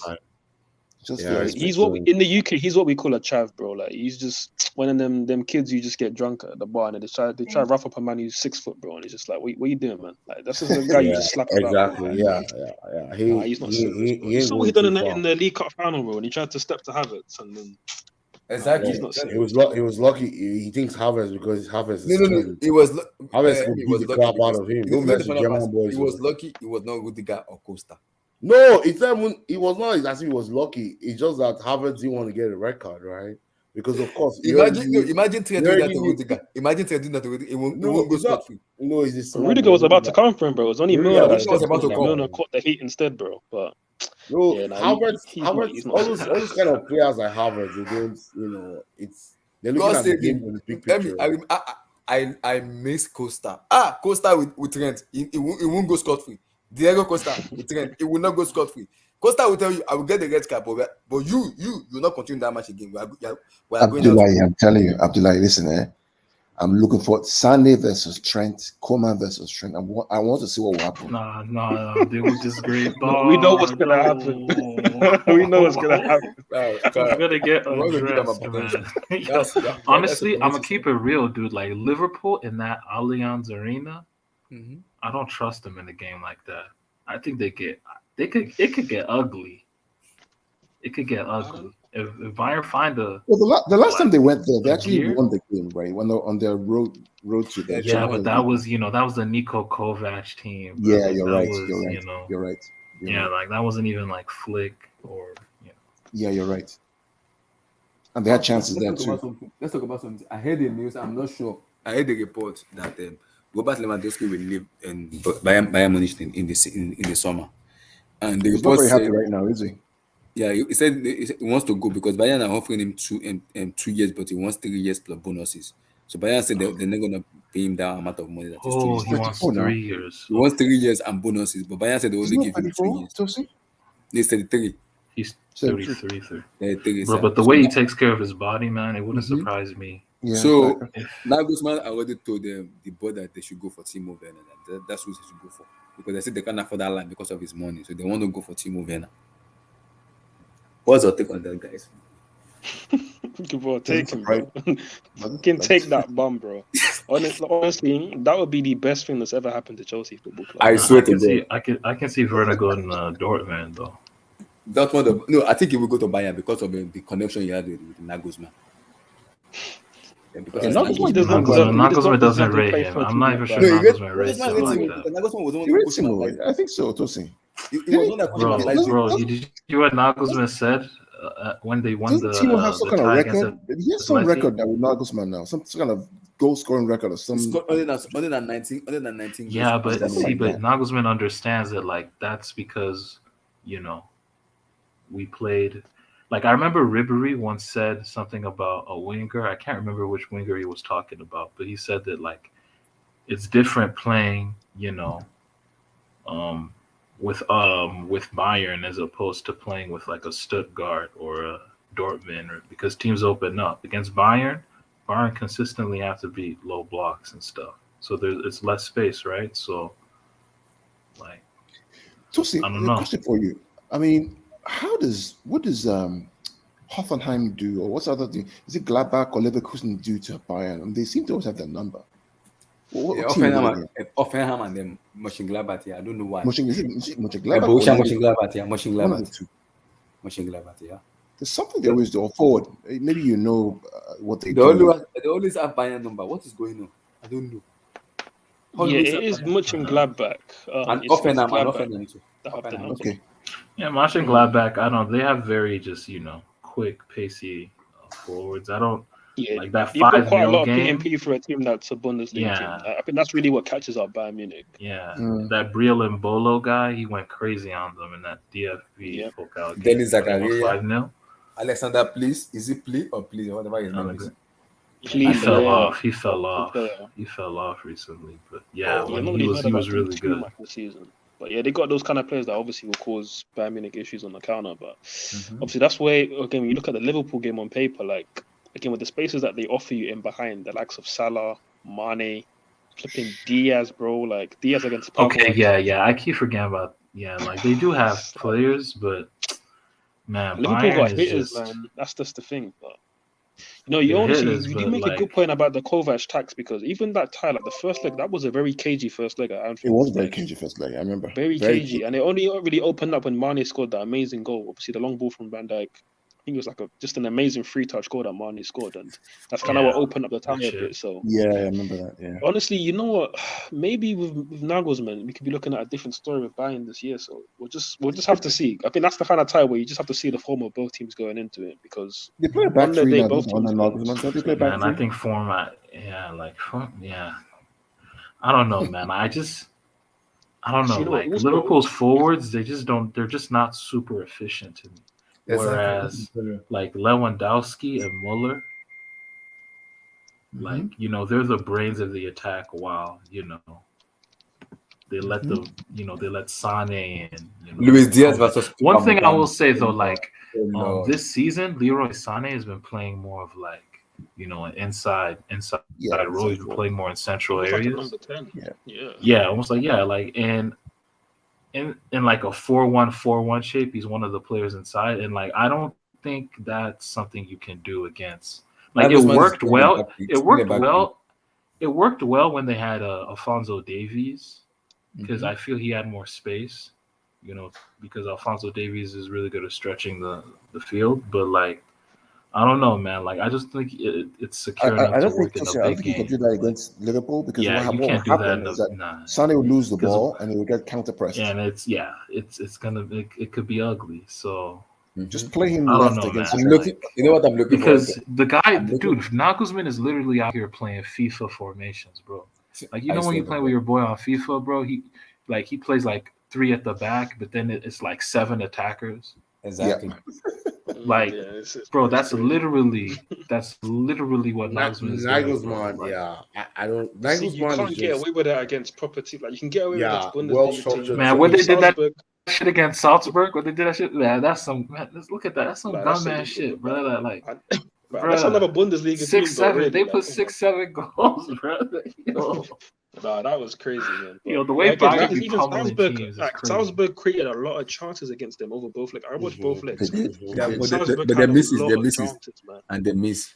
And they missed. But the thing is, if that's they Liverpool, did. if that's Salah on the end, Jota, like, I don't like, for me, Jota and Salah, I don't actually rate them as players. For me, I think they're both very overrated, but they're bagsmen, bro. Like, they finish chances. they just find, they just score. Like, they're just a little, like, they're not individually, they're not inevitable, but as a unit, like, you just feel like one of them's gonna get you, and that's the issue.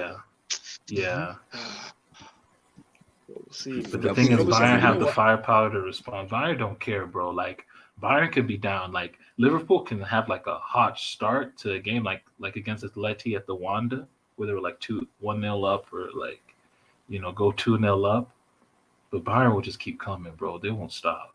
They'll keep playing. They'll keep playing, bro. They will score, and they'll keep knocking on that door, and they'll score a couple goals. I remember the 82 against Barcelona, man. It was just like a slaughter. I mean, like, literally. That was just ugly. That's one of the ugliest matches I've watched. Bayern can be architects of their own downfall, though. Like, we saw even in the PSG game last year, where, like, with them last space they left it Mbappe on the counter. Like, again, that's what worries me with a team like Liverpool, because they will create those transitions. And as much as we love the dunk on Trent, because Trent defensively is pants, like, in transition, bro, the balls that he will pick out are ridiculous. Like, the way that he'll find Mane with like a 60-yard switch, bro, is just like easy work. So that's where Bayern gotta be careful, because again, some people like Sule and this is the key thing, because obviously when it was prime Boateng and Alaba, like, I had a lot more confidence in the defense, but now with Sule, Upamecano, like, I wouldn't. The thing is, like, you want to know what's so funny, bro? You know who's been their best defender this season? Benjamin Pavard, bro. Pavard, bro. Pavard is a bum. Like, have you seen that guy play? Yeah. And, like, Bayern Twitter are literally saying that Pavard has been their best defender this season, bro. They might be cooked. If that's true, they might be cooked. See, I see. My fear is that Liverpool Bayern could be a nice scoring game. It's gonna be a nice scoring game. Score me, I score you. Score me, I score you. Who wants to, now? Man, honestly, I'm super excited for a semi like that, bro. Like, and what's the other one on the other side? The other one is Manchester City, Chelsea. If Chelsea goes to, yeah, that's gonna be cagey as shit. That's gonna be cagey as fuck, man. Yeah, that'll be very cagey. Full effect for that one. That'll be cagey. That's gonna be two yeah, that's gonna be a cagey ass game, bro. Yeah, and oh man, like, since psychologically you might, like, Chelsea might have something over City, it's like, yo, like, in a game like that, you never know. The first leg will be at the Etihad, then second leg at Stamford Bridge. At Stamford Bridge. Please, Tuchel, please don't play Lukaku. Please, I'm begging you, don't ever play. Please, I'm begging you. Please, Tuchel, I've been liking you. I've been praising you. Do not start Lukaku. I am. Man, it's actually crazy how, like, man, like, 100 M's on Lukaku, and like, that man just been riding bench for like 8-9 games, bro. Just keeping the seat warm, bro. Yeah, let him switch one, man. That's what he need right now. Hot tea, hot coffee. Enjoy yourself. That's it. Exactly. It's like Lukaku is like, I go to work 8 hours. I clock in. I clock at 8 hour shift. I'm done. I'm going home.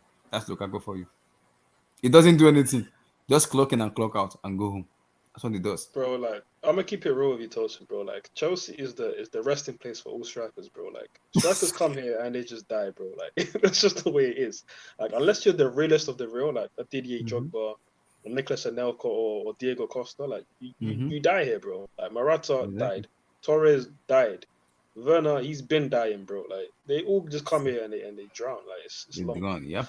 So for Lukaku, obviously Lukaku, a lot of it is his own fault in terms of like I thought he was a bit more like I thought he had a higher IQ in terms of his like awareness, in terms of his movement off the ball, not being so static in certain areas.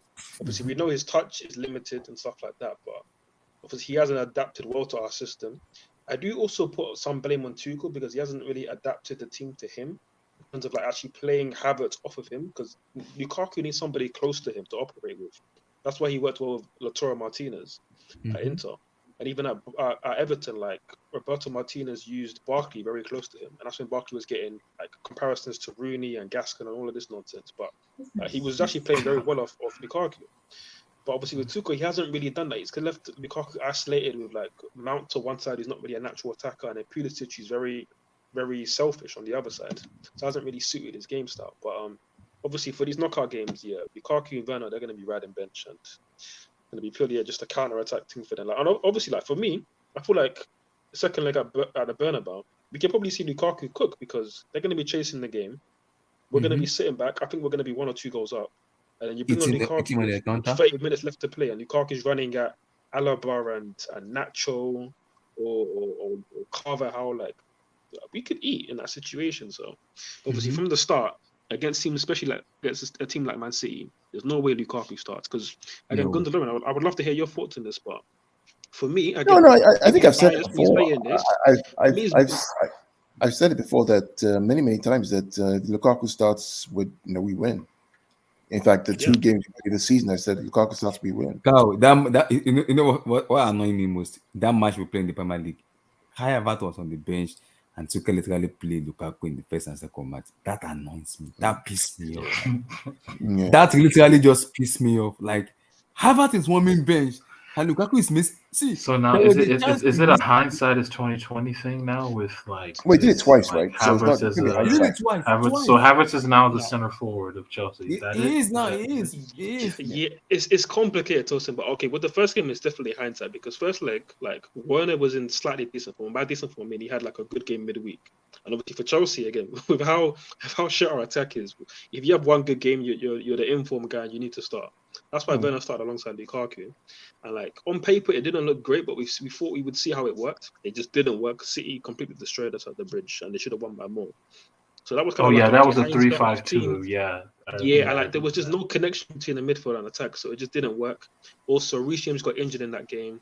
So our wing backs were Alonso and Azpilicueta, and like for the way that we play, like it just doesn't work. You need Reece James and Chilwell to beat Man City. And then obviously the second game. Now that's when Tuchel should have learned the lesson. And if you're gonna play Lukaku, you need the right players around him. And he played an out of form Ziyech and Pulisic, and it just did not work. He didn't play Mount. He was meant to be like the connective tissue between the attack and the midfield.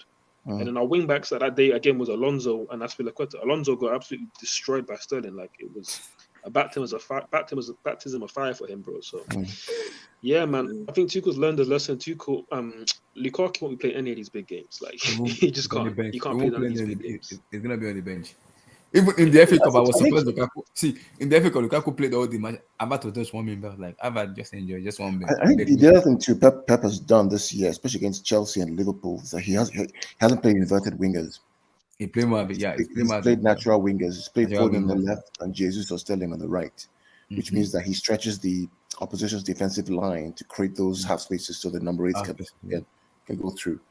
What he did in the final was that he played inverted wingers, which means they are coming into traffic against your back 3, which means that if you win the ball, you can quickly transition and counter attack. Those are the subtle changes that he made. Hopefully, he sticks to that and doesn't go back. So, when is Ruben Dias coming back? He's already in training already, so he should be back.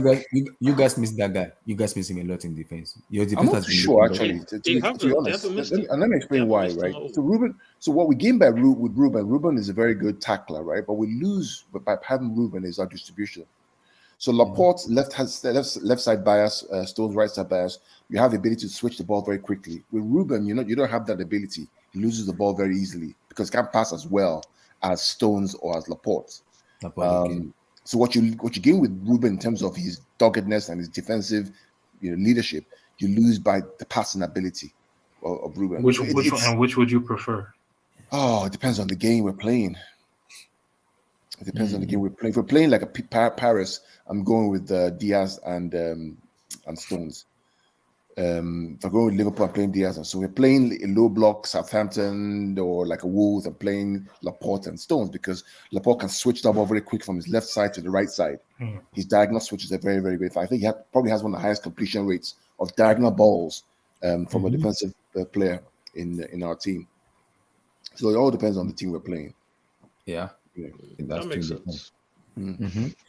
Just you say this year you say it's making more entertaining and more. There was a question that someone put up on the screen about the West transfer. West transfer for me is Coutinho. Coutinho, yes. What? 100% Coutinho. 100% Coutinho. Now I know honestly, no disrespect. I think it's Hazard. No, it's Coutinho for me. No, like, and I love Hazard, but it's Hazard. I know. He's looking like Hazard went for 165 million to Real Madrid, and he only scored 2 goals. He hasn't played in the Clásico. He's never played in the Clásico. Ever since, exactly. That's kind of nuts to me, bro. Like, he never appeared in one Clásico, bro. He's injured, right? Injury, right? He's not injured. He's mainly injuries, but the last couple, he's just some were injuries, but like some of them are just like, they're not playing him. Like Madrid have just they're staunchly just not playing him, bro. I remember when the injury started. It was actually a game against Arsenal in Washington D.C. at the stadium right here. I was there that day, and I remember he came on, was playing, got really injured. That was when the whole thing started. All the while started for Real Madrid. Remember that game was preseason. Yeah, I remember that game. Yeah, and he was wearing number 50, and he looked overweight. Give me overweight. Yeah, I remember that game. But that's where it's Hazard's fault, because he had his dream move to Madrid to play under his idol Zidane. Obviously, coming off a great season with us on the Maurizio Sarri, and before then, and Chelsea offered him 5 years with the captaincy armband and improved salary and improved bonuses. He said no. He wants to go to Madrid. He went to follow his dream. And you know what? Fair enough. Real Madrid at the time were a bigger club than us, a better team than us. So it made sense, and I allowed it. Like, for me, he doesn't need my blessing, but I gave him my blessing for that. But he messed up by going there overweight. I don't know. Maybe he thought that he achieved the pinnacle of his career by making the move and not actually executing on the move and taking his game to the next level, because he needed to do that, because he was never that decisive for us. Like, he was kind of forced to be, because we had no other like top elite footballers. But now you're stepping into a dressing room where you have Modric there, Cruz there, Karim Benzema there. Obviously, Gareth Bale has another big profile. But winners with obviously a high prestige themselves. Whereas Chelsea, like, obviously everybody looks up to you because you're there with Willian, Pedro, Morata, all these guys who are looking up to you. Like, now you need to walk into a dressing room full of Galacticos, full of winners. You got to go and show yourself. But he went there with the worst mentality you could possibly have. He went there overweight. He was there kind of just having like a jolly up where he needed to really be more serious about his game. Obviously, the first few months obviously went poorly because of him being out of shape. But one thing I will give him is that he did start to come into a bit of form at the turn of the year in January. Like, he came into some good form, had a couple of decent games, had some goals and assists, but it wasn't really the GA. It was actually his performances on the pitch. You can see he was taking responsibility, dribbling, making things happen. But then it was that one fateful game at the Bernabeu where he was having a really good match against PSG. And then that prick Thomas Meunier decided to break his ankle. And for me, that's what ruined his career. Like, I remember that. He's never been the same guy. Never been the same guy. Yeah, like, the confidence has never been there since that injury.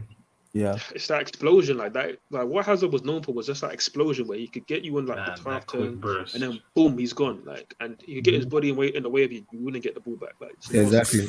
Since the injury, he's just not had that, man. He's just not had it. But recently, he's been fit though. He's been ready and he's been fit. I don't know why they don't use him. He's been fit and ready to play. He's match fit, but he's not Eden Hazard fit to be doing what he needs to be doing on the football pitch. He's not got the ability anymore. Like, he's literally not got the capacity to do what he needs to do on the football pitch. So It's unfortunate, Man, man. yeah, It is. it's And that's really when, sad. and that's when, like, for people like HH, who's a complete, like, he's such a football romantic in terms of, I want Zard back at the bridge. Like, bro, One side. why would you want him back at the bridge just to be defending his honor, defending his legacy every single week when he's dropping stinker after stinker in the PMP Premier League? He'll get eaten up in the Premier League now. So, Exactly. yeah, he needs to stay in. He needs to go to Brussels or something, man. Yeah. I think he should go to Syria, you know. Like, Tosin, I heard this report and I heard the rumor. I don't know if it is true or not.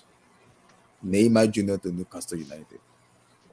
That's not true. That's not gonna happen. Well, Tosi, what's the future for Neymar, man? Seriously, because That's the report I heard. That's the report I heard. it's getting Because booed and they whistled will and pay him 1 million a week, whatever he Look, wants. man, the thing with Neymar is it's been unfortunate because it's a similar story to Hazard. Obviously, he's not as down bad as Hazard, but in the sense of like injuries, man, just injuries, and you can see like when how Neymar used to be more elastic, like more fluid, like there were things he would like. The mind doesn't meet the body anymore. Some of the shit he wants to do. You know what I mean? He will pull off some crazy shit in a game, bro. Like he can't really do that as like he used to, because man, part of that is just injuries and too much alcohol. You know what I mean? So No, it's true. And obviously the documentary gave us a good insight into his social life, and I think certainly he's lacking a bit of, I wouldn't say ambition, but he's lacking maybe a bit of maybe motivation is the right word. He's lacking just that little bit extra motivation that you need at the top level.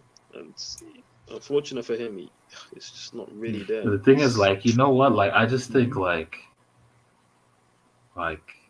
he can still have a second act in his career, like a third act, right? Like so Santos Barca, like, okay, first half of PSG, so like a fourth act. Like like you look at like Benzema, you look at Lewandowski, you look at Messi, you look at even like a Dimitri Payet who's having a great season in Ligue 1. Like these guys are 34, 35, bro, and like they're still going strong, bro. Like Neymar has no excuse, man. Like I just don't. He just turned 30. Like honestly, like this is where you should be, like in your mental prime, like your mental peak, where nothing can phase you. Like, and right now, like, man, like it's just been, man, that dang metatarsal injury, man. Like the first one that happened, like that was cool. Like, but then the second one, and then, man, I just don't know, man. Like he just doesn't have that burst anymore, man. Like he's struggling to beat a lot of players, bro. Like it's crazy, bro. Like he can't play on the flank anymore. You're absolutely right. Making the main point about the injury, like it's 100%, or it's mainly to do with the injury.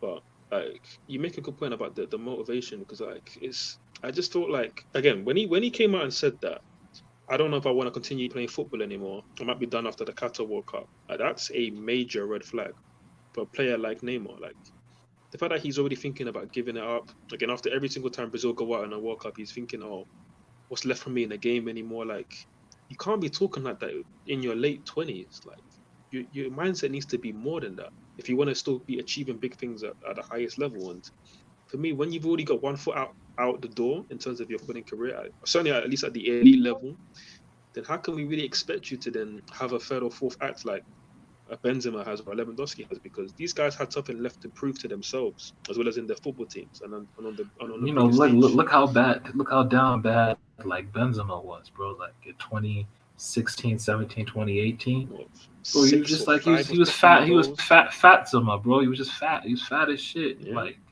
he wasn't, But then out of nowhere, like Ronaldo leaves and he gets that hunger again. Maybe like Mbappe leave, it could be good for Neymar. Who knows? Like speaking about Mbappe, so when do you expect the deal to be announced for Mbappe? Vilton, I guess since you're Madrid. Vilton. I reckon it's this international break is gonna have to, Benzema is not even good. Yeah, I think this international break, especially with like Spanish media got nothing to report on, they'll really push some Mbappe shit. No, especially Marca and they did Madrid zone or whatever they call their name. Those people are bastard. Especially Madrid zone, they're bastard. They just literally write what they just literally write whatever they want to feel like writing. But honestly, yo, today though, like, man, football was interesting because of the club who plays, like the today, some like good games today, man. Yeah, today was an interesting football. Bro, like Ousmane Dembele, man, this guy, man, Ousmane, man, what a player, man. Like, absolutely that guy's a baller today, man. That guy's a baller. What role do you think? What role has Aubameyang played in getting the best out of Ousmane? No, the two of them have connection. They just have that chemistry. They just have that chemistry. Yeah, they know where just like Son and Kane, right? Son and Kane to know each other very well. Yeah, they know. Do you see that Kane passed against West Ham? Dembele's really like an old school winger, and like Aubameyang's just got that natural number 9's movement. Where he'll get on the end of the cross and he'll be making that right movement to the near post. And you got it all. You got it all. Yeah. Like, Dembele's such a throwback winger. That's why people misunderstand him in terms of he's not that clinical in the final third. Man, anybody that gets Dembele this summer is actually building. Yeah, like people like don't get it, bro. Like he's literally like he's a playmaker first, then a goal scorer, and he's gonna like, you know, he's like a street baller, bro. Like he's just gonna try different shit. Like he's gonna lose the ball a lot, but. And he's a high volume player, bro. Like, but the thing is, it's a different high volume to someone like a Bruno Fernandes who doesn't play his position well at all. Like Bruno doesn't play the number 10 position well. And I think in Europe there's in Europe there's no other winger that uses both feet like Dembele. Like there's none. Yeah, like he can create space and for a shot with both feet. But like he can go right, he can go left. Yeah, but the thing is though, like man, if he can polish up and get like 15 goals a season, he'd be crazy, man. He's got the ability for it, man. He's got the ability for it. For sure. He just needs to come back to Tuchel. Tuchel will get him those goals. Yeah, man. I hope. I don't. Where would he? I don't know. The way Tuchel moves, I don't know. Like, oh no, you know what it is. You think Tuchel is playing the system that he really wants to play? I tell you, Tuchel is he can play multiple things, and if you give him a Dembele, it's going to turn Dembele to a beast, man. Beast mode. No, I think Tuchel ideally. I think Tuchel can play a 4-3-3 consistently, or maybe like a kind of a hybrid 4-4-2.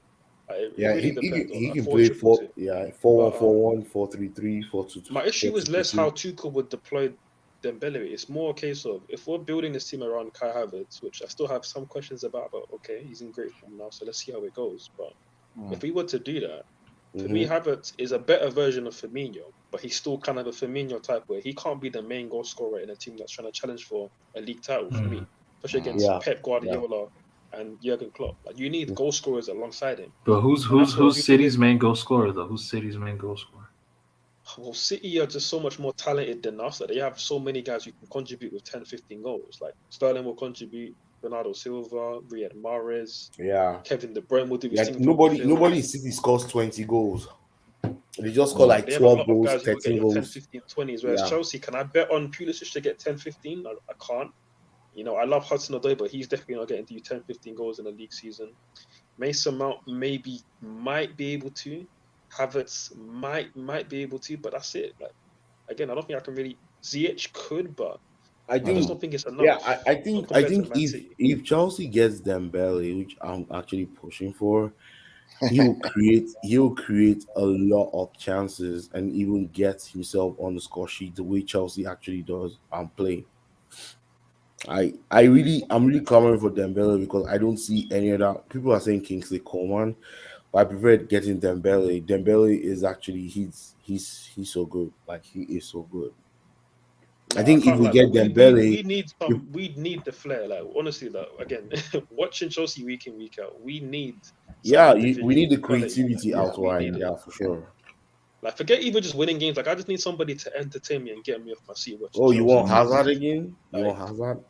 No, I mean, probably like Prime Hazard, yeah. But What obviously about this Hazard forward? now? What This about Hazard, this kid that the Gallagher? I mean, isn't he creative?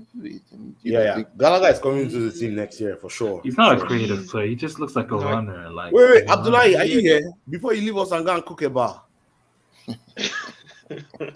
Abdullahi. Nah. Oh my. Yep, I can hear you because I'm listening to what you guys are saying. I'm like, Okay, before you can make egusi soup. No, I'm here. So because Gallagher is more of like a Mason Mount archetype type player. He's not really like a creator. No, Gallagher is better than Mount. If you ask me, though. forward, Gallagher is better than Mount. I won't like. I just rate it. Gallagher is a baller. Gallagher reminds me of Nedved, though. Nedved? Yes. Okay, I wouldn't go that far. I wouldn't go that far. He can get there. I'm saying he can get there. He plays like Nedved. Like if you knew Nedved, the prime Nedved. The thing is, if I'm being real, like Gallagher for me, like he's actually gonna be the Kante replacement. If I look at it, no, he can't play Kante. If you look at he's not as good as Kante defensively, of course, but he can be that combative midfielder. Again, Gallagher, while he can play number 10 better than Mason Mount for me, I think just like Mason, he's still best as a number 8. Now, again, I think Gallagher can play as a number 10 in the top team. He can. Whereas Mason Mount, while he's doing the job as a number 10, I feel like he's always going to be better as a number 8. As a number 8. The way that we're trying to transform a game, it may stunt his development and maybe make him more of a number 10, but we'll see. But with Gallagher, he's not a natural creative, like he's not your typical creative player like let's say a Juan Mata or a Bernardo Silva. No, he's not. David Silva, he's not that kind of type. But he's more like that's a why I said like Nedved. Nedved didn't create. Nedved was not known for his true passes, but he had his energy. He could drive with the ball and he could shoot. Right. That is what Conor Gallagher has, and that's exactly what Conor Gallagher is. The energy he plays with is crazy. Like that's why I said. It's a proper energy though. Like it's hard to do with on a pitch. Man. And Tuchel said, I think Tuchel wants to move to that form of. So thank God that you guys are here. Let's talk about the takeover stuff. What's going on with the takeover? What's going on exactly? What's going on exactly? But the latest I heard is Tom Bale. Is it Ted Bowley? Whatever his name is, Todd Bowley. Whatever. Tom and Jerry. Whatever his name is. Todd Bowley. And this relax. And the Saudi media, that's who I heard. Apparently, I don't know who the win because they said Roman is gonna have say on wherever he said the call, and the Roman has come out and said it's not gonna sell to America or UK people. No, I don't know about that. He can't say that. I heard that. No, that's just rumors. That's rumors. See, you have to learn to filter out the noise, right? There's a lot of noise. Like what you just said is noise. Roman has not come out to say, hey, he's not selling to an American or a British person. He can't even say that. If not, he can't say that. In an acquisition, especially one that is being monitored by the government, you cannot say that. You cannot say that. Abdullah, no, you cannot. You cannot. You'll be in trouble. You actually now you kill the deal. Yeah, you give because right now, if Roman takes the government to court, it will be a long battle, right? It's not gonna win. If he ever says something like that, now he has given the government a weapon to actually not just freeze the asset, but collect the assets from him completely. Yeah, so that is just noise. Like all that is just a lot of British media, not a British media, a lot of media people, journalists have been paid. They've been paid a lot of money. E.g. Matlow. You say bullshit. It doesn't matter. Even the Chelsea supporter. Paid a lot of money to. And it's saying if I cash Matlow, if I cash him, I will stone his head. They paid a lot of money to throw a lot of crap into the fan base and what did Matlow do? What did Matlow say? Matlow is full of crap. I will go back to Africa and call the access store on him. That idiot. He's always rubbish upon rubbish. He's very divisive and not objective. They're all like that. We have Tariq Panja of the New York Times who has his own issues with City. For real? That guy has an agenda, man. That New York Times for real? He's insufferable, man. Oh my gosh, it's terrible. Where is the guy from? Where's the guy from? It's New York Times. The guy is. He's New York Times, yeah. Wait, so is the guy an American or is he from where? Yeah, he has a problem with clubs that aren't a part of the traditional framework. You know what I mean? So wait, he comes at City. Oh, City, PSG. You know. Wow. Oh, for Is real? he an agent or a reporter? He's a Just a journalist. journalist. Journalist, Lord. yeah. Yeah, him, Miguel Delaney.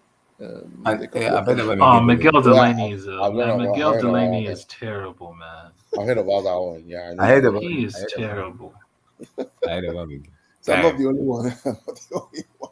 Carl, Yeah. see, you're talking about your own. The way Matt Law speak about Chelsea, you think he's a Chelsea fan. What's his No, problem? Matlow is an Aston Villa fan, unfortunately. Matt Law, the way he speak about Chelsea, I see. No, he's an You Aston think he's a Villa. Chelsea He's just paid to report Chelsea, and I think that's wrong from the Telegraph, because you cannot force someone that doesn't have any affiliation with the club to report anything about the club.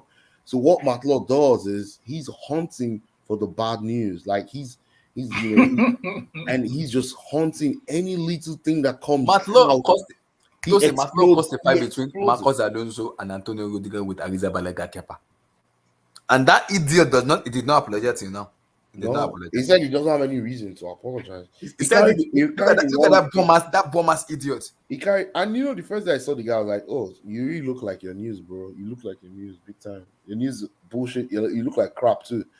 I see. He brought up this story that Rudiger was bullying, most of the young, upcoming academic graduates, and I was like, I've watched Chelsea play.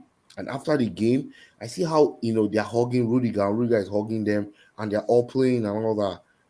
And this guy comes out with a 3-page article and that said slanders Rudiger Rudiger. catastrophe in this area. And now Rudiger is this, Rudiger is that. This was just. And Rudiger came out and said, he said, whoever wrote this newspaper is being sarcastic and being racist against him. The thing, right?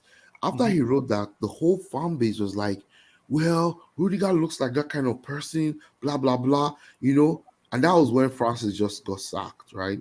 Yes. And then it was Tammy Abraham. That's why I still respect Tammy. Tammy now said, this is wrong. Rudiger is like a big brother to all of us here. That's when everybody now turned around and said, oh, you see one thing about the Chelsea fan base, man. Oh my God. They dance to the tune of Matlow. Matlow knows how to use his puppet strings to kind of, on Saturday, Matlow sent out, a news that, hey, that the Saudi guys did not even drop a beat. Boom!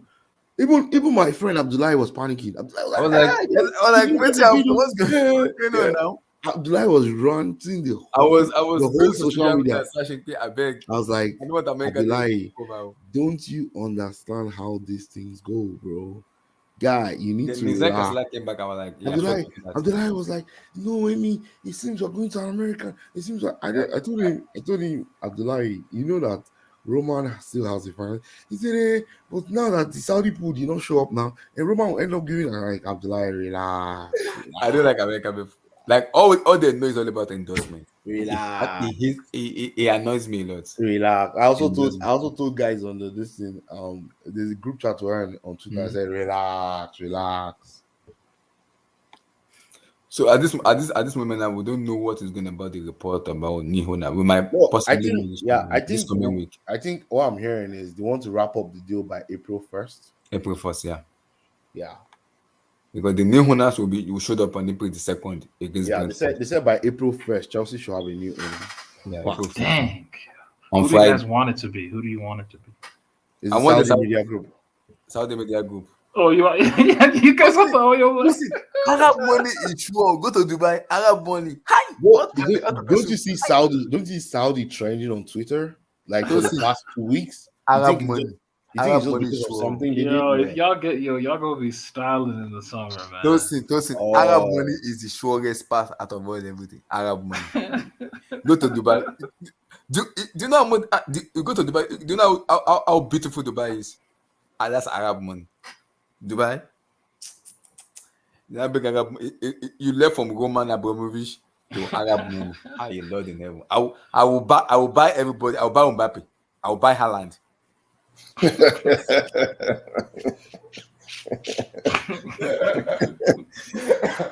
It's like when you buy Mbappe and Haaland, add Messi on top, sir. It's too nice. I have money. I want to destroy football in this series, man. I want to destroy football. Because if you get American owners, Carl, it's like it's going back to No, we're not. No, we're but not, like we're not, you, we're not doing you, Not you Coke, guys, necessarily now. Not Glacier. necessarily. No, it no. won't be that bad because at the end of the day, you're still Chelsea. You'll still get that Correct. money coming in, Yeah. and Yeah. and now people won't use that oligarch owner, oil money, whatever thing against We you don't guys. care. We don't care what they call us. We just want to keep winning trophies. Nobody I just cares. want to keep winning. I mean, Chelsea fans don't care about that. this thing you just mentioned there is exactly how I feel. I don't give two. I say, you call me oil. Go and fill up your tank. Add more. In fact, buy more than me. Every time you fill up your tank, you're paying me. Exactly. You really I want. seriously.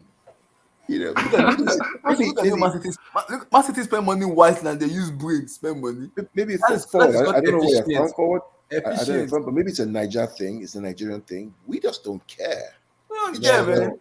And I think it's the same with most Chelsea fans. They don't really care Just about don't care. all these negative vibes that hit the team. The past 2 weeks. If you notice, Chelsea has not lost a game, right? We've been winning. Yeah, you guys are on that like us against the world. Yes, shit, right? well, we've been like that. Like most Chelsea fans are like that. Like it's siege mentality. That's how the most Mourinho dangerous, started. man. Giving us those trophies back in 2004. We didn't. Yeah, man. Like I'm getting a Tuchel Mourinho vibe. Yes, Tuchel he's already now seen as even but the guy is a smiley Mourinho. Mourinho then was very sarcastic. He would be like, you guys, like what what Mourinho told Zebi, the South Solo manager. He said, why should I respond? So Zebi was like, oh, Mourinho is going down, blah blah blah. He doesn't like how Roma is playing, blah blah blah blah blah. You know what Mourinho told him? Mourinho said, wait, how many titles has Zebi won? Thank you. Two Serie B titles. I won the Serie A. When he wins the Serie A, he should come up and talk to me. Oh my god. Mourinho. Yo, Mourinho's violent. Yo, I mean, this current iteration of Mourinho, he's Mourinho is a madman, man. Mourinho is a madman. But if we're talking prime 04 Mourinho, that guy, like, that's the most charismatic manager I've ever seen. He's very probably charismatic. will ever be. Like, nobody will ever match that charisma. No, nobody. Exactly. No one. And I think that's why most people didn't like Chelsea. Because people like Carragher were playing at the time. Neville, Paul Scholes, those guys were playing at the time. And they were like, this guy just comes in with his dumb Portuguese accent, and he just built a team, and it's so difficult to play against them. And he was I remember Henry like he owned the league, and remember these guys were under the Alex Ferguson era where they were just dominating the league. Yeah, Henry said to all of a sudden Chelsea coming up, and Mourinho, who came from Porto, who were just dumped by United out of the Champions League.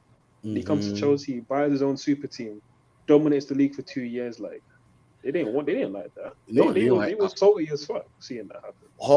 Henry said his first match in 2004-2005 season, right? He said he shows up to Stamford Bridge, and the vibe is different because Stamford Bridge is where he normally wins, right? Henry always scores. Arsenal always beats Chelsea, right? Yeah. And he shows up, and he said the vibe was different. He told his guys, Petit, those guys there, was like, do you guys see a different team? They're like, yeah, people kind of gingered. Like, they think they're going to win the league. Well, we're going to show them the next 90 minutes. And the match started, and man, they were kicking Arsenal fans. They're kicking the Arsenal team left, right, and center until they were like, geez, man, this is a different team. They lost the match. And he was like, now there's really a new sheriff in town in this guy called Mourinho. Mourinho is a madman. Mourinho is a madman. Mourinho. Even at Sarri, he says Sarri loves to smoke a lot. No, he said while they've been playing, Europa League or Conference League, Sarri is he's smoking cigarettes with the last year team. Yeah. And Sarri responded and said, I'm not smoking anymore. You see a better me on Conference League, yeah. Just a quick digression, and you guys can go back. I looked at the table today. United are in danger of ending up in the Conference League. Are you serious? Let me Oh, that would be a joke. Yeah. That would be a joke. That will be a joke. If you're United, and like Ten Hag takes the job, and they play, I don't see how he's gonna make the team better. I don't see it. I was telling Abdullah and the folks the previous day. There we go. Oh, Conference League is 6th, eh? 7th, 7. 6-7. They're like what? They're behind Tottenham and Arsenal now, right? Yeah. Actually, So six. if It's six. West Ham Conference win League their is next 6. match, it's 6. Conference League League is 6th. That's why they're 6, yeah. green. Yeah, the 6th. Yeah. 6. Oof. Yeah, Conference League. Yeah, that would be a shame, man. Chai. That would be a shame, bro. And the way this guy is playing, Conte has gotten this Tottenham team playing. They won't drop too many points. You know what Conte said? He said the next 9 match in the Premier League is like a cup final. Yeah, It's do or die. He's already cooking those kids. He's cooking them already. He's taking them to the bush. I'm telling you. You think Tottenham can do it? I think they can come forth. They have a chance. I think chance. they still play two of They'll play Tottenham. I think Arsenal. they still play Arsenal, right? Arsenal, yeah, they still play They Arsenal. play Arsenal at home. So At home. that's gonna be next match exciting, is man. Scroll down. Let's see. Man, They if have- you're they have Harry this- they Kane, have this schedule if you're yet. Harry Kane and you don't make the Champions League this season, what do you do? He's He's got to leave regardless, bro. Like you No, can't, like, bro. he'll stay. Harry, He'll stay. big Harry He'll stay. Kane. I think he was. Honestly, pushing bro, 30, and he's got I 0 trophies to his name. He's got to leave, bro. Like, it's Where a would lot. he How go? can Where you would have he 0 go? trophies? Where? I Where would he go? honestly see United doing it, bro. United? It's Why would he possible. go? Why would he leave? Wait, why would he leave Tottenham and go to United? It's even worse. United ain't winning the league anytime soon. Nah, but like, new manager, new structure. He's think he 30 goes- years old, bro. He needs to win now. That's the problem. He needs He's to win stuck. now. He's stuck.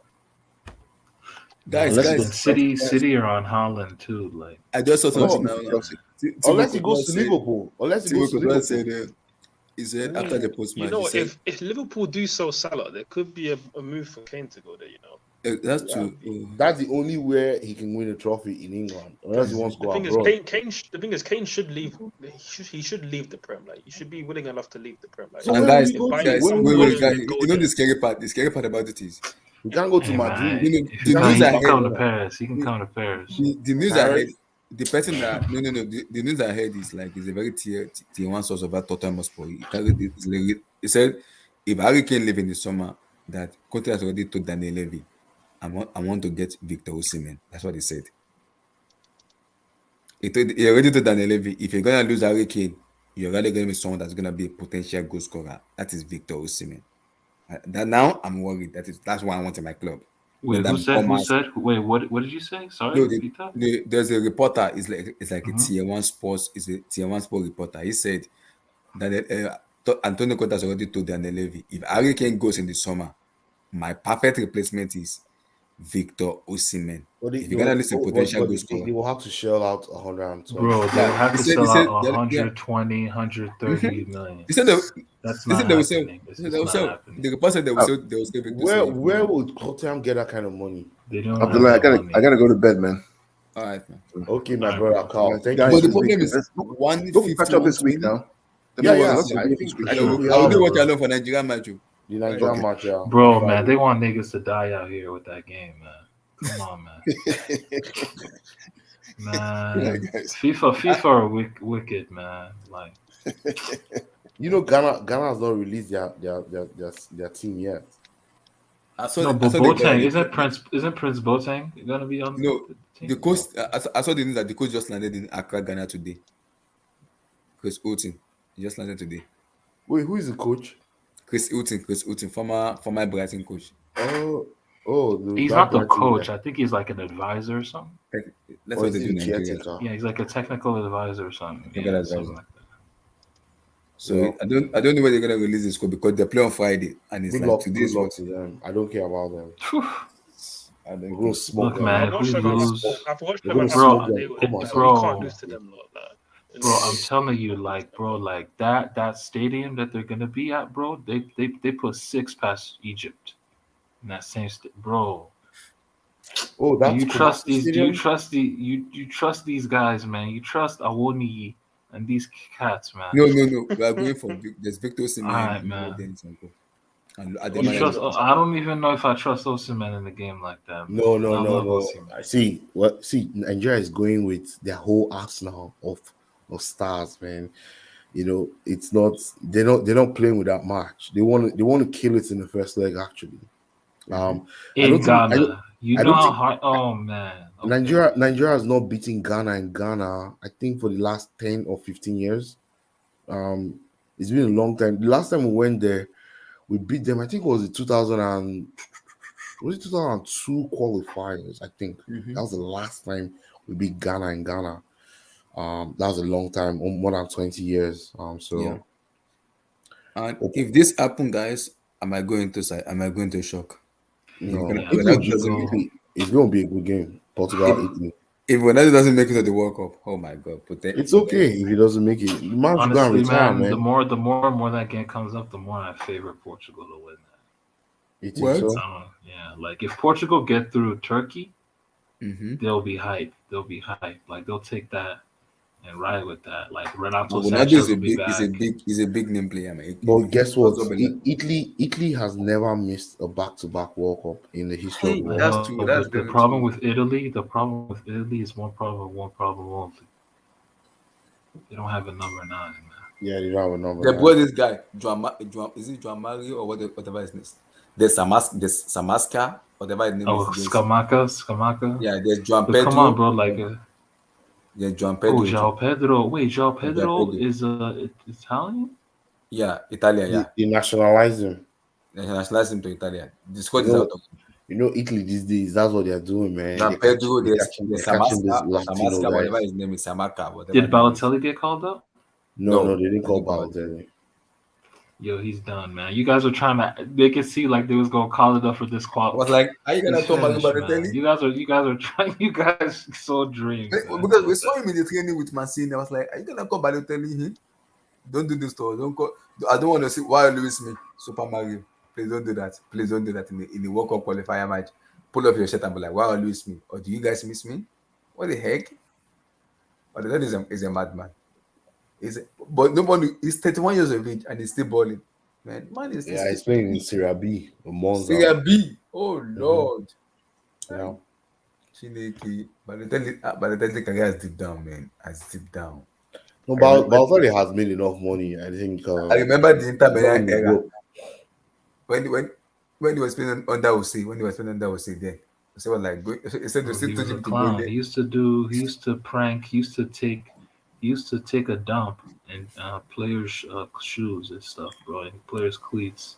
He's in lie. Guys, like it was a joke. Yeah, like, bro, and he used to, Arnautovic. Mm-hmm. Yeah, man, him and Arnautovic used to go crazy in Milan, bro, at the nightclubs and shit.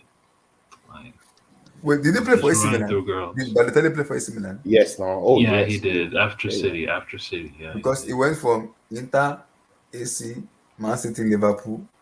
No, it went from Inter to Man City, then from Man City to Milan, and from Milan to Liverpool, right? From Liverpool to Man City, to back to Serie B. To Marseille, or Odrisi Nice. No, to Nice, I think. No, to Nice. He played Nice. Yeah, then he played for Nice, and then to Marseille, and then now he went to Serie B or Serie C. He plays with Monza. Parma. Then he went to Parma. I think he went to Parma or something. He's played some weird.